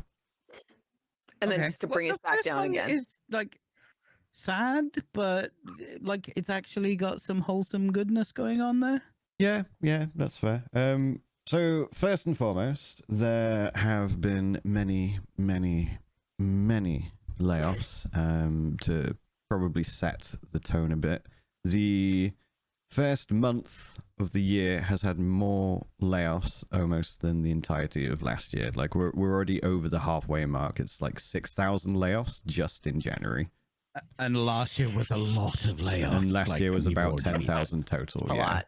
That is a lot. So there's been analysts that have said that it's probably going to be shitty for the next 2 years. I suspect it will probably calm down relatively quickly because it's more of a financial year thing. Because obviously, depending on where you are, the financial year is either October, January, or April. So I think until probably like late April, early May, we're going to see a lot of layoffs. But one of the layoffs was Riot. They put out a post that obviously is very, very sad. It was about 530 people. That is a huge. That's a lot. Which is a lot of people. That has also included basically the Riotforge as well. So for those not familiar with Riotforge is where they approach or work with third-party developers with their IP. So they don't just license the IP, they kind of like collaborate. It's a lot more collaborative. Right. And they've done some stuff there. Yeah. That's really quite a shame. They have said that it's not the end of collaborations. They just don't want to work on it in the same way that they've been doing. They've made some cool projects. Some of the Riotforge games have done pretty well. So they have said, it's something we'll probably come back to. But the thing, I don't know if this is going to be the right word, but the impressive thing about the layoffs is the severance package, basically. The severance package, I'll go through it, but usually it's a case of, here's a month's pay, farewell, we'll remember you, thanks for your service, bye-bye. And that's about it. I can't remember who it was recently, but I think it was the Bungie devs when they laid everyone off. Everyone's health packages, which is quite important in the States because, you know, universal healthcare isn't a thing, that got cut off like the day they all got laid off kind of thing. Whereas with Riot, they're going above and beyond, for lack of a better phrase. Yeah, I just looked it up. It's pretty decent actually because they're located in the States, right? They've got studios everywhere, though, aren't they? They're owned by Tencent, if I recall correctly. Right's actually owned by Tencent, or they at the very least have a substantial chunk of the shares. Yeah, the severance package is actually pretty decent for everyone who is affected. Yeah, so just to rattle off the details, I'll be summarizing somewhat, but the pay is a minimum of 6 months salary. Obviously that does vary by where you are, both in state and country. Sometimes you'll get a wee bit more, but it's a minimum of 6 months. There's also a cash bonus, so you get the equivalent of whatever your bonus was for 2023. Even if you're someone who only joined in the last year, they'll just be like, yeah, here's the equivalent of the bonus you would have got had you been there longer. Your health benefits, they are going to continue through to their last day of employment. In addition, they'll be offered an additional pay to cover their health benefits. So once it actually stops, they're going to go, here's more money to help you out for however long anyway. They've got these like play and wellness funds. So basically, there was funds that would go towards personal endeavors that you wanted to take. Right. So they're like, here's another $1,000 on top of A that. lump sum just added on. Then there's the equity stuff. So again, going back to Bungie, as part of the Sony like buyout, they were like, yeah, you can have these shares, but you've got to stay with the company for a year. And then they got laid off within that year, so they didn't get to keep their shares. Whereas Riot are like, yeah, no, you can have your shares. And better still, if the company does end up getting like bought out or whatever by another company, and there's some stuff that happens with the shares, like they can be sold or whatever, people who are no longer employees will still be able to be involved in like those types of things. Yeah, which I think is really, really cool. A computer. So you've got to it's just hardware. It's crazy. Yeah, so you've still got to hand in your work laptop, which if you're a dev is probably something quite beefy rather than just a $2,000 workstation. It's probably something with a GPU in it, a discrete GPU. But they've said that if you do hand in your laptop and that leaves you without a computer, they will give you another laptop, obviously just a cheap one, which is still free shit. You get to keep all your peripherals They're as well. probably gonna wipe those laptops and give them back.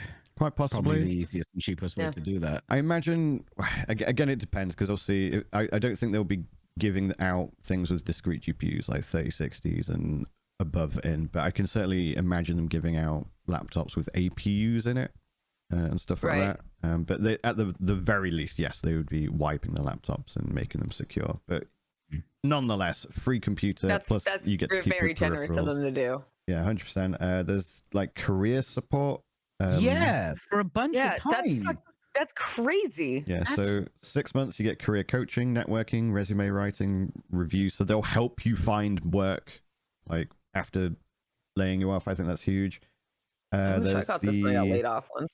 Assistance program, the Riot Assistance Program. So this is a thing where if you need financial advice, mental health concerns, stuff like that. Basically, if you need help with your real life in some way or form, you were involved or could use the RAP 24/7 package, and they're saying you have access to it for a further 6 months after you've left the company, which again, pretty huge. Visa support, I think, is one of the biggest ones. People who have moved for the job. Yeah, so work visas are really convoluted and messy, and if you lose your sponsor, more often than not, that means you go back to where you came from. So they're actually getting quite involved with that, which I think is really, really good, and trying to get people moved to another sponsor, whereas usually a lot of companies just like, yeah, sucks to be you, mate, good luck, kind of thing. Yeah, no, like this is a really, it's very generous what Riot Games is doing for the people they're laying off. Like 100%. This isn't a generous thing as in, oh, this should be the baseline. Like there is a baseline, and then there's what everyone does, which is shit. Like Bungie just, but they're like exceeding the baseline in this case. Like, dude, like if I got laid off of my company, I would not get a severance pay, and I definitely would. I don't even have health insurance through my company, so it's like that's very generous of them. They definitely fucked up because they have hired 530 more people than they actually need. Like they have fucked up. And that's the unfortunate thing, but at least they're acknowledging that it's their fuck up, not the people they hired. It isn't like, oh, that's just how it goes, bye-bye. It's like, oh, we have fucked up, and here's how we're gonna help you. Yeah, we're not gonna make you pay for our fuck up. Like I massively respect that. Should be the basic, right? But people don't get that. But that should be the basic. This is above that, and it's not. It's actually nice. It's nice. You think and especially Activision in the getting States, that? They're not. In the States, we have something called, I don't know if you guys have it in the UK, but we have something called Cobra. And I've only had one company ever when I left they basically take the health insurance, your benefits, and it's a different kind of insurance, but it gives you, I think, 18 months of coverage until you can find another coverage. Right. So they're not leaving you without insurance. If you're not working for the company anymore. And I've only had one company ever do that. It's more expensive, but it's still like a coverage. I don't even think they're doing that. It doesn't, I mean, I'm pretty sure they're not going to go into those. We don't have that here because we get that. No, I know. That's why I said, like, I don't know how, but that's what it is like if a company does provide you benefits, it's like another organization that they just send you could still get your insurance. You can opt in or out if you Right. want, but you still get up to 18 months worth of coverage until you can find another job. And I don't know if they're going to specify that kind of specifics, but that is something like Well, it's they not, said they're covering it. yeah, no, so- that's even better than that, because I've only had that happen one time. I didn't like it, but it was better than not having any insurance. I think Riot is an example of a company that's like, oh, we're a family kind of thing, and they actually kind of mean it. Like, hey, when you discuss like business ethics, here you go. Like that's Yeah. like, which is funny because it's fucking Riot. We've all heard stories about Riot, and like alone, the optics on this is like, oh, okay, you're not one of them. Like they are, but they're not. Like, I don't know. I was like, oh god, more layoffs, and then I read there was like a 3-page fucking post. They just posted what the CEO or team leader or whatever posted, and they just showed it. I was like, okay, like it really sucks to lose. That really sucks for 530 people. Yeah, They're but probably going, do you know what? I'm okay. I'm gonna be okay for at least for 6 months. At least, if a company, if I got laid off from a company and this was the severance package I was given, I wouldn't, because when you look, like anybody who's been laid off, you have like that moment where like you're shitting yourself, like I have no idea what the hell I'm gonna do. I'm on the edge of a cliff right now. Like, yeah, it's like, and you have like that moment where you're like, I don't know, like if I'm gonna be able to make rent next month or even this month, things like that. But you see that, and I see this, it's like, this is how if you're going to lay someone up because you fucked up, you overhired, you don't punish the employee. This is a much better way of going, because like it's supporting the people, you're showing support for them. Yeah, this doesn't feel like we need to make quarterly. It doesn't feel like a punishment. Yeah, that's how I word it. It's like lose your job, but we got you for a few months. Yeah, we're not going to screw you over. We already feel bad enough that we put you in this position. Yeah, we've screwed you over enough. Maybe this will solve, and that has probably softened the blow for a lot of people. Oh yeah, like for sure. If it was me, I'd have been like, you know what, fair enough, that's cool. I'm about to have a 6-month holiday, kind of thing. To be honest, like it. Not quite, but yeah, like. I mean, I'm speaking literally for me. Like I would. Like, it sucks, but I would have been okay with it. I'd be like, you know what? Like, I get it. Because, again, I'm not one of those people where I do think that employers should put more humanity in how they approach their staff and stuff like that. But I'm not under any kind of illusion that I'm entitled to keep my job because I have to live. You know what I mean? Like, at the end of the day, a business is a business. And I think this is probably one of the most ethical ways without going, like... Yeah. Kiss-assy kind of thing to do it. So I think the humanity is like what you're Riot 100% Games, because Riot Games can lay me off instead of if my golf company ever doesn't, just give me that. Give me that severance package. The humanity here is what the things that shock me are like, oh, we'll give you a laptop. Oh, we'll help you find a job. Here's just a lump sum for things you might have planned for ahead. Here is some support for your health, for your mental health. Like that is humanity. That is above and beyond. And if you're going to fire 530 people, do it like this. Because no one's going, oh my God, they fired all those people like we're about to say in a minute. It's like, wow, they did well. It's a highly respectable move. Yes. Respect. That's, actual respect. Even though they've had to lay off so many fucking people. Yeah. Unfortunately, though, there's more. They're not the only ones. There is more. So there is more. Yay! Microsoft, after the takeover, they have laid off 1,900 staff. It's across their game division. It is a lot of Activision Blizzard. The reasons they have cited are there's a lot of crossover, which does make sense. Obviously, if you're a game developer and you buy another game.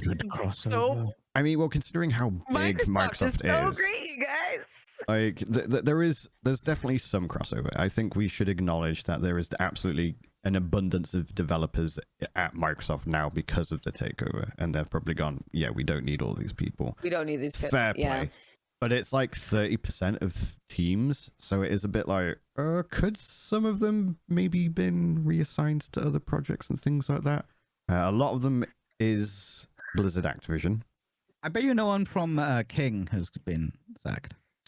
Possibly not, but I am not that clued up on King, so I don't know how big they are as a department this is pure anyway. speculation and guesswork. Yeah. It's kind of weird because they've also like redone their esports for Overwatch, but got rid of a bunch of the people from their esports, including like the casters and stuff. Like I believe Zoe got laid off, and she's been like one of their leading hosts and casters for like the entirety of Overwatch. So I don't know what they're doing. They're kind of like the esports scene for Overwatch was kind of dying anyway, and they're trying to rejuvenate it, but they're rejuvenating it whilst also getting rid of a lot of the key people involved in it, which is kind of weird. There's also the fact that Mike Ybarra has left. He wasn't laid off though. Apparently he has chosen to leave. He was at Microsoft for 20 years before being at Activision. So my guess is he kind of feels like he's back with his ex-wife, and he's like, you know what? No, like I left for a reason. Back. Yeah, so he has left. He has been replaced by, I've forgotten her name, Johanna Ferris, who it has also caused a little bit of controversy within Blizzard because she is a Activision exec. And Blizzard, for the longest time, obviously being owned by Activision, was still trying to be like, can we not have Activision that involved in our company, please? And now they're being led by an Activision exec. She did a blog post saying, don't worry, I'm very cognizant of like the attitude towards Activision and whatnot, and I'm going to be a Blizzard employee now and things like that. And I like Diablo 4 apparently, which depending on your opinion of Diablo 4 is a good or a bad thing. She's got background in esports. He just went on a list and went, oh, Diablo. We'll say that one. Yeah, I suspect that's probably it was the a case. Decent post from her, but it was definitely reread and rewritten by about 6 different people. Yeah. So I mean, she's got esports experience. She was the manager of the Call of Duty franchise, I believe, the general manager for Call of Duty. So maybe it's going to be a good pick, but I am concerned that it's just a lady in a suit. So we'll have to see. We'll just have to see. No, it's a lady suit. It's a lady suit. But yeah, so I know. I mean, Overwatch esports, fucking dead. She can't make it any worse. True. If she's involved in COD, which does pretty well on that side. Although it's not been doing that well recently. No. Yeah, so like a lot of the obviously the most recent game had like Christopher Judge taking the piss out of it for being so short and things like that. The multiplayer scene is riddled with hackers and stuff at the moment as well, so it's been taking a bit of a hit. COD traditionally has done relatively well as a mainstream first-person shooter, but yeah, it's been taking a bit of a hit in the last few years. So some people have been like, oh great, so the franchise that's going down is the same, or the person who's managing it is now managing Blizzard as a whole, so there were a bit of concern about it. They also cancelled the survival game, which I was kind of looking forward to because 3 years in development. 6 years in development. Wow. Yeah. Well, they've been hiring for the last 6 years. Ready to go? I don't think it was ready to go. Needed more time than they were willing to give. Well, apparently there was quite a bit of issues with it. I think they were like using some weird mobile engine, and they were like, "This engine's shit. We want to move over to Unreal Engine 5." And the staff at Blizzard, or the managing staff, would like, no, we're going to stick with this weird ass engine that's causing all these issues. So they were hoping, I think this is from Jason Schreier, they were hoping that the Activision buyout from Microsoft would then give them the opportunity to go, hi Microsoft, can we use Unreal Engine 5? It's going to be so much better. But Microsoft said, no, it's a shit project. We're canning it. So they just cancelled it altogether. I mean, 6 years, and they're not even set on their engine. Yeah. I mean, it's like any game getting cancelled after 6 years of production sucks. To be fair, I think some of those years was like concept stuff as well. Like in total development. Yeah, games take a long time to make. Like, big games. Yeah, I was looking forward to it because, I mean, normally it's the Blizzard formula is take a game or a genre, make it better. Like they've done that with all of their games. Hearthstone was Magic the Gathering. Overwatch was Team Fortress 2. like they've all been successful games. StarCraft was Command and Conquer, and with a bit of Warhammer thrown in there and stuff like that. So I was like, ooh, I'm kind of interested in what they can do with the survival genre. Like, is it going to be like Valheim, but with a bigger, better engine, arguably, kind of thing? But we're never going to know now, which is a shame. It's in the graveyard with StarCraft Ghost and Titan and all that. And they won't be able to use any of that stuff on their fucking license. Probably not. Probably not now. I mean, like, that Overwatch came about from Titan being shit canned because all the characters and stuff from Overwatch were supposed to be in an MMO, which was Project really? Titan. Oh, is that right? Yeah. So Overwatch is literally the phoenix of the MMO that they ended up shit canning. So That's really interesting. I didn't know that. yeah, so Titan was going to be the big new MMO. So imagine like all these Overwatch characters, like your Tracers and all that, all being like NPCs within the MMO, but they got rid of that and they were like, well, we've got all these really cool assets and like this lore, which is one of the reasons why Overwatch did so well, because it wasn't just here's a Overwatch does hero. have a surprising amount of lore for a hero shooter. Yeah, I didn't think about that before. Yeah, and it was all thanks to That actually makes a lot of making sense. an MMO Yeah, it and does, turning it into a doesn't it? shooter. Yeah, because So- I think like I heard a lot of like about there's a lot of lore in Overwatch. It's like Yeah. it's just it's like when shooting somebody shit. comes along and peels the plastic thing off your tablet. You're like, Oh oh, my god!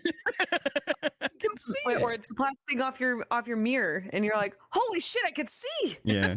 I'm So, beautiful.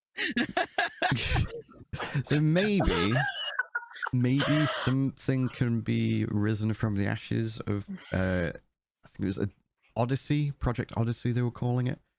And Temper expectations, shall we? They've just bought so much and shit so many things that Well, I do feel- they care about I feel any like- of that? I feel like work? Blizzard does need a new IP. Like Diablo's does. done somewhat well, although I've got a lot of criticisms there. But I do think they are in need of just a new, fresh IP, especially since they've like pretty much killed. They don't have a StarCraft as lot well. of IPs, do they? That's when. Yeah, that's true. Because anytime I think of Blizzard, it's like usually just like one of the like you got Diablo, you got So it's Diablo, Overwatch, Warcraft, and StarCraft, Warcraft. StarCraft. and what was it? And Overwatch. Sorry, yeah. So Yeah. So StarCraft's dead. Diablo's yeah, I forgot about Doing StarCraft okay. until you just mentioned it. They really desperately need a new IP. That's a really big shame about the survival game. yeah. So we'll see. Maybe something will come about, but probably not for a number of years. Then Embracer have continued to decimate the gaming industry. They My have childhood. yeah, they've laid off. It was a small number. I think it was Who was about 60 Embracer? people. Embracer. I'm so sorry to ask. Embracer were a company that about 2 years ago kept buying loads of IPs and got everyone excited because they were buying like loads of IPs that have not been revived for quite some time. So people are like, oh, they're going to make games and Oh, all these things. Eidos. Yeah, Eidos. so that included Eidos Wow. Montreal. Then they were trying to get a deal with Saudi Arabia because Saudi Arabia were trying to expand into the gaming industry. And then they just basically bailed from the project. So Embracer basically found themselves holding like the baby of all these IPs and then not having the funds to do anything with them. So they've just been That's basically insane, canceling loads of man. projects. And unfortunately, Deus Ex. So people didn't even know this. There was like rumors that like there was going to be a new Deus Ex game. And that No is one's really now. gonna like There's Embracer rumors now. going Yeah. quite far back, because this was going to be a different protagonist than like Human Revolution and all that, Right. which is cool. Because I think Deus Ex needs a bit of a kick up the butt. What was the last Deus Ex? I played. Mankind Divided? I think that was the one I played, and it wasn't really. It didn't play very well on PC. It had like there was like I had to do something with like Control Delete or something like that. But that's aside the point. That was the last. That was the last one. Wow. Yeah, that was a Yeah. long time ago. I actually really enjoyed Yeah. that. I thought it was pretty good. Yeah. No, it was a great game. Can't hold a candle to the original Deus Ex. I'm assuming there was a lot of trouble with the production because mostly Deus Ex is ran by the trouble. Like the first game, like wouldn't exist if Warren Spector didn't like just tell the publishing company, hang on, just wait. And then this absolute fucking masterpiece of a video game that has informed every video game you've ever played since that point. Some of the DNA of Deus Ex. I don't care if you only play fucking Smash Brothers. There is something of the DNA in that game in every single game you play. But because they are so big and expansive and they want to do so many different things, it's hard to make it, right? And I because like I think it was like 6 years ago. I want to say 6 years ago, there was a rumor. This is when we heard that there was going to be a new protagonist, which has been corroborated by what they were saying after it's been shit canned now. And that does, like, if it's not ready to show you anything after 6 years, there's problems. Like, look at this, the Blizzard game, right? There's problems. Right. That's why there's nothing to show you. And Embracer are like, no money. But they have put the people who are working on that on a brand new IP, something brand new to do, not existed before, which is cool. But it's going to be something a lot more smaller. It's going to be something a lot smaller than the scope of a Deus Ex. And to be clear, they did still lay off some people. Like, it was about 60 people, I think it was. Something to that effect. 60, 72 people got laid off still. But... Yeah, so they probably, what was left is like, make a new IP. Like, they probably picked whoever they picked for whatever reason. Work on this brand new thing. Idus Montreal, I think. Yeah, it says 97 employees. There you go. Oh, no. Wait. Yeah, 97. That's a production studio there. That's a large amount of people ready to. Yeah, I know it is. Start pushing forward, but there's obviously problems with that game. I'd love to see a new Deus Ex. The writing in the last one got better than the one before that because the one, what is it, Mankind? Which was the latest one? Mankind Divided. Mankind Divided. So Human Revolution is the yellow one, right? Mankind Divided. I think so. Mankind Divided was the one with all the pre-order bullshit. There was like 20 different versions of a pre-order depending on which one you got. Yeah. Oh, really? Yeah. That's hilarious. Like, it was really bad. A proper immersive sim with the name Deus Ex again. But I don't know. Something is coming out of that. They didn't completely shit can the people who were making that game. And I'm probably after that long of making a Deus Ex, like when they made the third one, the third Deus Ex game, they clearly didn't want to make Deus Ex. They wanted to make a sci-fi game. So maybe they're ready to try something different and new. So that's something. They haven't just gone get out. They've like make this team smaller. It's going to be a smaller game with. Doesn't necessarily mean smaller impact on the gaming industry. It just means smaller scope of a video game because they don't have to live up to all the shit they've done in Deus Ex, right? It will hopefully allow them to have more focus on a specific thing as well. And they're not trying to, like, maybe not even an immersive sim, but something with some immersive sim aspects so they can really refine the mechanics or tools that they want to give the player in a certain way. And often that usually pays off well if you, rather than going, oh, here's lots of mechanics and spread it out. Yeah. If they just go, okay, here's some stealth and let's make some really fucking sick stealth kind of thing. You know, that's just an arbitrary example. But that could be what this team needs, I guess, at this point. Like when you you can work inside this fence. And you can be very creative in there. But the original Deus Ex is insanely huge and you can do anything. The immersive sim genre begins with that game because there is a problem. How do you want to tackle it? Like, people are tackling this problem with things the developers didn't even think of. That scope of a game like that is huge. And Embracer are not ready to bankroll that. Yeah. No one's ready to bankroll that. Embracer's not ready to bankroll anything because they're not ready to bankroll anything, dude. It's one thing that's been thrown on this massive corpse fire. Basically, it's so many IPs that they've bought out have just been thrown out with the bathwater now. Like Time Splitters was another one. Can steady the ship. What's the MO for Embracer if they keep doing this shit? Like, that's what I'm trying to figure out. So they bought loads of IPs like 2 years ago, under the assumption they were going to have a lot of money from Saudi Arabia getting involved, and then Saudi Arabia backed out. So they basically made this investment on projections that they were going to have lots of money, and then Saudi Arabia were like, no, we're taking our money elsewhere. And now because of that, they're having to basically sell all these studios back or get rid of them and lay people off. So that's what's happened. So they were going to have like loads of cool games and everyone was really excited, and then the Saudi deal completely failed, and now they've gone, oh shit, we don't have money that we thought we were going to have, and that's what's happened.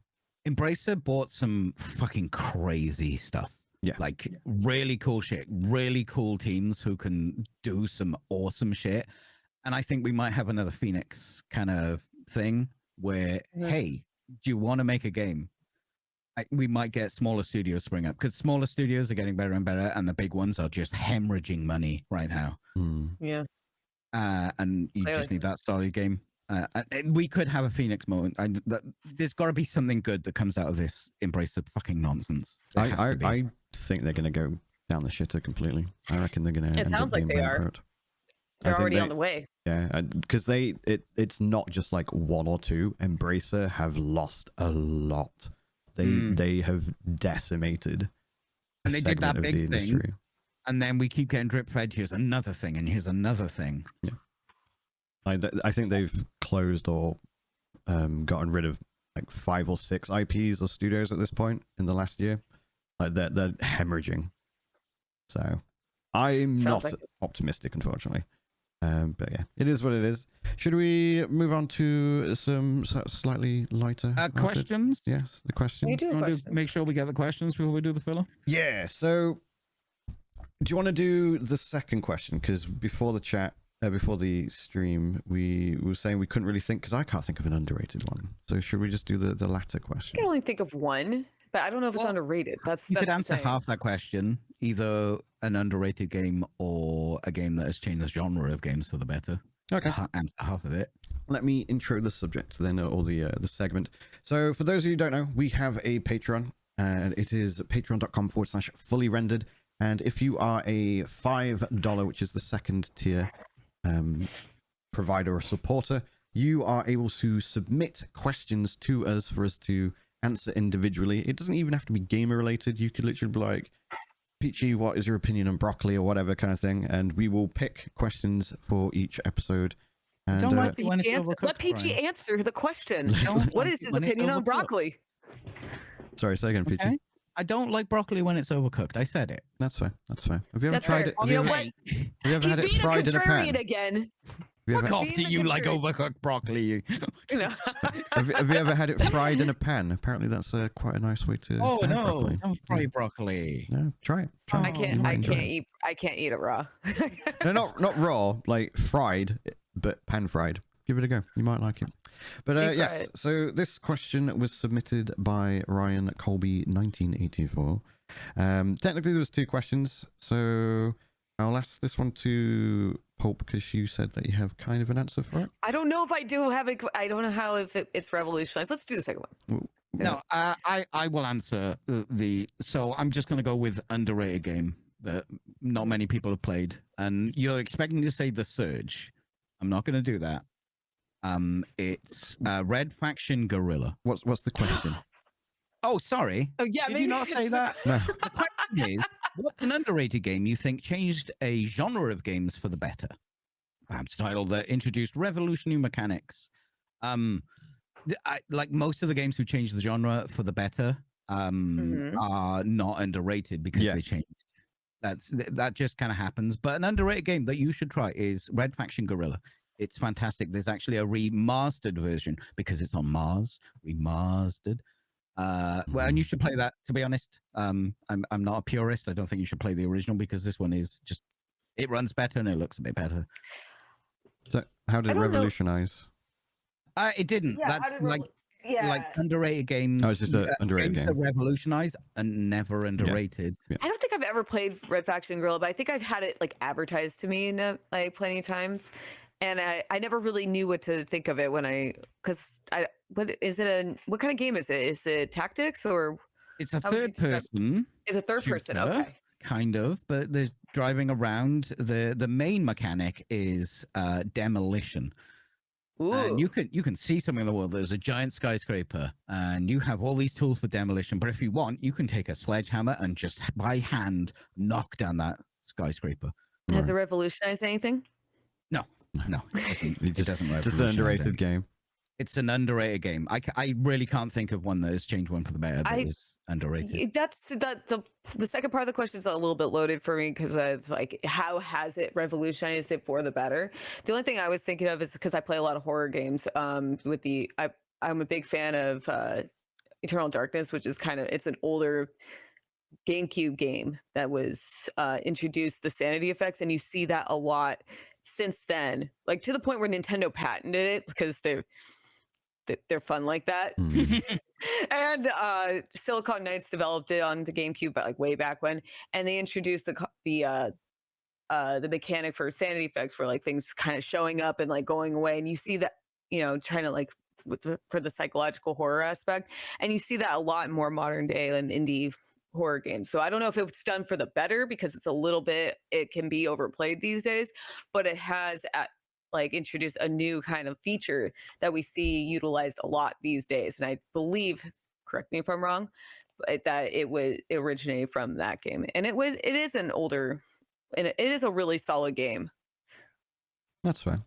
I can't really think of an underrated game. Maybe it's because I only play good games that everyone likes. I don't know. But so you're I don't know. Diablo is pretty underrated. Sheeple. Sorry, say again. Diablo is pretty underrated. I never heard of that. Yeah, definitely. Never been one of the best-selling games in the world at any point. So yeah, no, very underrated game. Very underrated game. But I suppose I have two answers for the second question. What is the second? Oh, what's the second question? So the second question is, what game or games would you consider to be formative in your life? Ones that made you fall in love with the genre or gaming, or taught you how to do certain things or skills. Do you want to go first, PG? Okay, this is going to be weird because it's coming from me. Okay. Need for Speed Underground 2 made me realize I like racing games. I think that's very fair. I think Underground was like massively popular. It is an arcade, stupid, slap this shit on your car so it looks cool. With a dope soundtrack. Race around the streets. But I was like, I really like this. And then I got into racing games, and now I like actual real life racing and cars and stuff because of this silly arcade racer title. Yeah. So it's not underrated. It's not unknown. Like a lot of people played that game, but it actually got me into a genre. That's fair. That's fair. Oh God. I guess I would say like growing up, I have three older brothers, so I always had like gaming. So, like I was always playing video games in general, but I do remember there was a time like this is when I learned about emulation. So because we had all of our video game systems stolen from us, and my brothers shared Chrono Trigger on an emulator. That's what got me really into I always play things like Super Mario and with my brothers, and getting my ass handed to in Street Fighter 2. Because my brothers would always like to play against me, and I wasn't very good. Right, They're 6 years older than me. I wasn't very good, god damn it. So, but I remember we had like this old crappy PC in a side room, and my brother set it up because our Super Nintendo, our N64 got stolen by the movers. Right. And I was able to, so he set it up, and that was the first time I ever actually got like really into a game and wanting to seeing how deep like some of the story, I mean the time travel aspect, but like how there could actually be like pretty decent story and capture my attention more than just going trying to find, just going from point A to point B. Right. So I guess Chrono Trigger would be like a pretty defining game for me, and there's a lot of memories attached to it too. Right. It's for me. So I said I got two answers. So one of them got me into probably online gaming, and then the other one got me probably into gaming as a whole. And like with yourself, Chrono Trigger, JRPG, Final Fantasy VII got me into probably gaming as a whole. Because when I was a kid, I had like a Sega Mega Drive, or a Genesis, as you call it over there in the States. I had a PlayStation, and they were pretty much the consoles that I had. I had the Sega handheld console as well. I can't remember what it was called. Gear. Yes. So I actually mean the Nomad. Oh God, my brothers had Game Gears. Yeah, so I had one of those as well. So like maybe I played some Tekken 2, 3, Earthworm fucking Jim, was one of the games that I had. But it was a very much casual experience. Like you'd go to a friend's house and you'd be like, oh, we've got a Nintendo 64, let's play some GoldenEye. Novel video game. You know, things like that. Video games. And then I got Final Fantasy VII as a Christmas gift from my big gay uncle when I was like 9 years old. And I remember looking at it. You're welcome, nephew.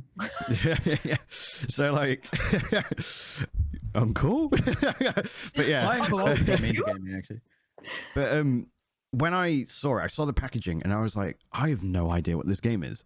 I was 9 years old, so I was just like, I don't know what this is. I'm probably never going to play it. I've never heard of it. It can't be that great. And I didn't touch it for like a good 2 years. And then it was like the school holidays where in the UK you get 6 weeks of freedom to just fuck around. And it was in like week 3 or 4 and I'd run out of things to do. So I'm like looking at my console games and I was like, oh shit, there's that Final Fantasy VII game. And obviously I'm a bit older now. It's been like a year or two. And I remember opening it up, removing the plastic wrap from it. I hadn't even opened it for 2 years. And going through the manual and then being like, oh, this actually looks kind of interesting. And I gave it a go. And I was like, holy shit, like this narrative, even at 10 years old, I was like, the whole eco-warrior stuff probably went over my head a bit and the political intrigue. Yeah. But I was still like really driven by the story. Obviously the moment with Aerith and things like that, like really hit hard. And then I replayed it again a few years later where I was, again, had matured and understood the story a lot more. And yeah, it's to this day, even the remake as well. I'm very excited for Rebirth, but the remake, as well as the original, are like my favorite games when it comes to the story. I loved the universe it created. I loved the characters it introduced me to. I'm incredibly fond of Tifa and like all the characters in general, though. To be fair, I do genuinely adore the Final Fantasy VII universe. The other game or franchise would be the Diablo franchise, because never heard of it. Well, Diablo 1 was hosted on something called Battle.net 1.0. I actually really miss Battle.net 1.0 because I think they did the whole social aspect of multiplayer really, really well. So when you played any of the OG games that Blizzard made, so Warcraft 2, 3, StarCraft 1, and Brood War, Diablo 1 and 2, I think technically there was another game, but I can't remember which one it was. They were all Vikings. Lost Vikings. Lost Vikings. Yeah. There was 3 of them, though, right? There was 3 of them. It wasn't an online game. Sorry, I'm just memeing. I don't remember if that was on Battle.net. I don't think it was multiplayer, so I can't remember. But the idea is you would log into like a chat platform.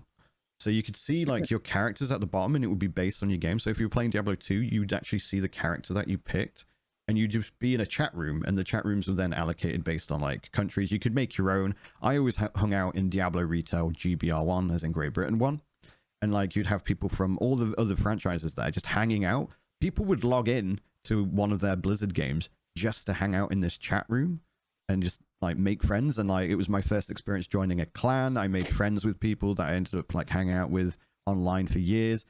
So Diablo 1 and then Diablo 2 in particular got me really into the online and social aspect of gaming.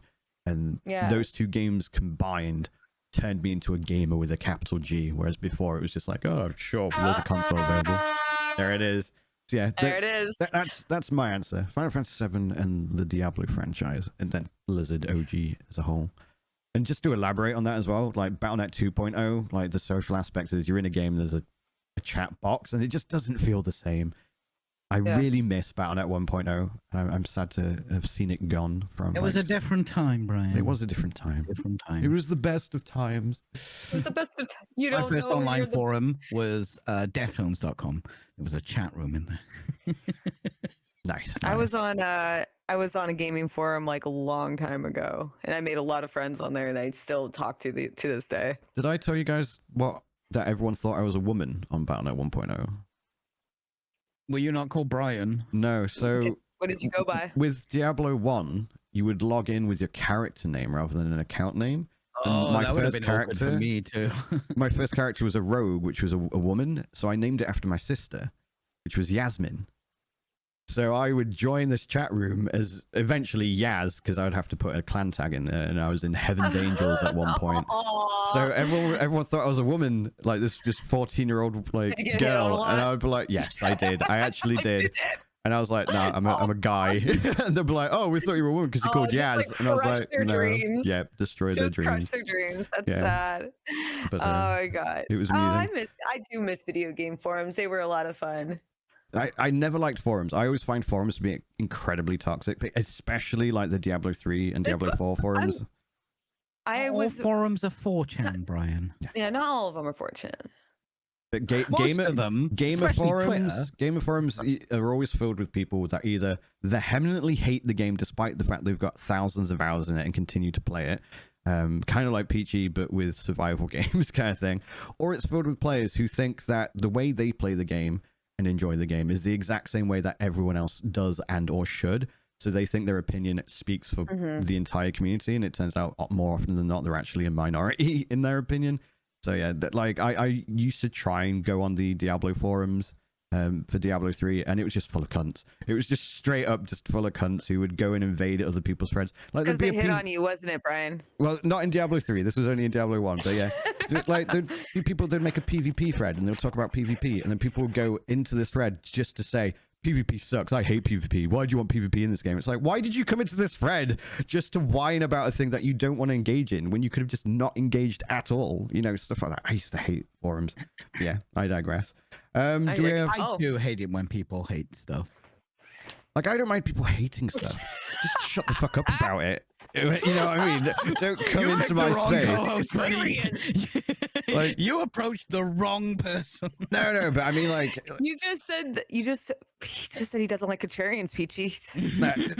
It's when you've got a group of people that are talking about something they love, and then someone comes up and approaches this group and goes, "This is why it's shit," and it's like, go away. You know what I mean? Where they're all huddling around and they go, yeah, like, all right, buddy, again. Cool, bye. Hold up a second, right click, block, thanks. Kind of thing. Continue. You know what I mean? Like that sort of thing. Do we have time to cover the filler, or we? I do not. Right. Good question, though, Ryan. Good question. That was an excellent question. Again, if you want to be able to submit questions in the future, do check out our Patreon, patreon.com/fully rendered. There are multiple pros to the various tiers. Highly recommend you check it out. And one of them, of course, is being able to submit questions. And it supports us. And the more support, honestly, I know this sounds really shilly, but the more support we get via the Patreon, the more we can invest in doing dedicated projects and stuff. Like I'm kind of keen to make the podcast like my main content. So like I want to go all in. But to do that, we need support. And yeah, Peachy and I will refilm our we've been meaning to get our that's something he and I have to coordinate together again. I have no time. I've just launched a YouTube channel, so I didn't have time. Yeah, no, I know you did. Once you have find a moment, just reach out to me and I'll make time for you. Yeah. And I'll do a smaller scope video as well. Yeah. Cool. And I already have the idea. We'll try to split it up into like across like multiple months to make it worth people's while too. Yeah. In the meantime, though, shout out. Hi, I am Pulp Fictionally. I'm a former Instagram model turned variety streamer. You can find me on all my social media under Pulp Fictionally, except for Twitter because someone stole my name. I am back streaming. Hello, I'm streaming again. I've been gone for like a month. I was in recovery from my arm, and I've been pretty open about it on my social media. I was just going through like a weird depression because of it. Wasn't really pleasant to be around. So I have been streaming again. I will probably either be streaming later this evening or definitely tomorrow evening. Not sure what I'm going to be doing. Maybe some Lethal Company because I have been behind. I have the biggest backlog ever, but I'm going to be trying to catch up with everything. Tentative on my scheduling, but I'm just back to streaming and hanging out. Peachy. Hi, I'm Peachy Pixelate. I stream Thursday to Sunday variety games over on twitch.tv/Peachy Pixelate. If you like Warhammer, I'm sorry there wasn't much for you here today, but you can go over to my recently launched YouTube to find a video that kind of popped off a bit. It's about Warhammer and painting, and that's Peachy Pixelate also. So check that out. Brian. Brian is me. Thank you to my co-hosts as always for a wonderful show. We've had some really juicy topics over the last 2 weeks, and but yes, my name is Brian the Pirate. I can be found everywhere as Brian the Pirate. Be it not Snapchat, but Twitter, Threads, Instagram, TikTok, etc., YouTube, all that shenanigans. You're doing great. Thanks.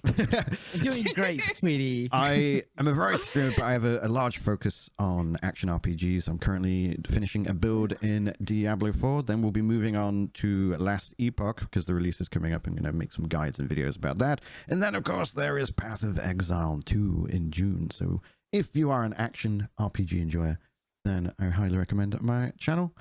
But that's going to be it from us this episode 25, the 1-year anniversary episode. It has Happy 1 year, guys. Oh my Just god, say, I didn't get you guys anything. it's been a great year, both for ourselves, but also hopefully you guys, and you've been enjoying the show. If you do want to experience more fully rendered content, we do have the YouTube, the aforementioned Patreon. We're also on pretty much all podcasting platforms. So if you like listening in a particular method, do check out our things on our Twitter, for example. All the links are found there.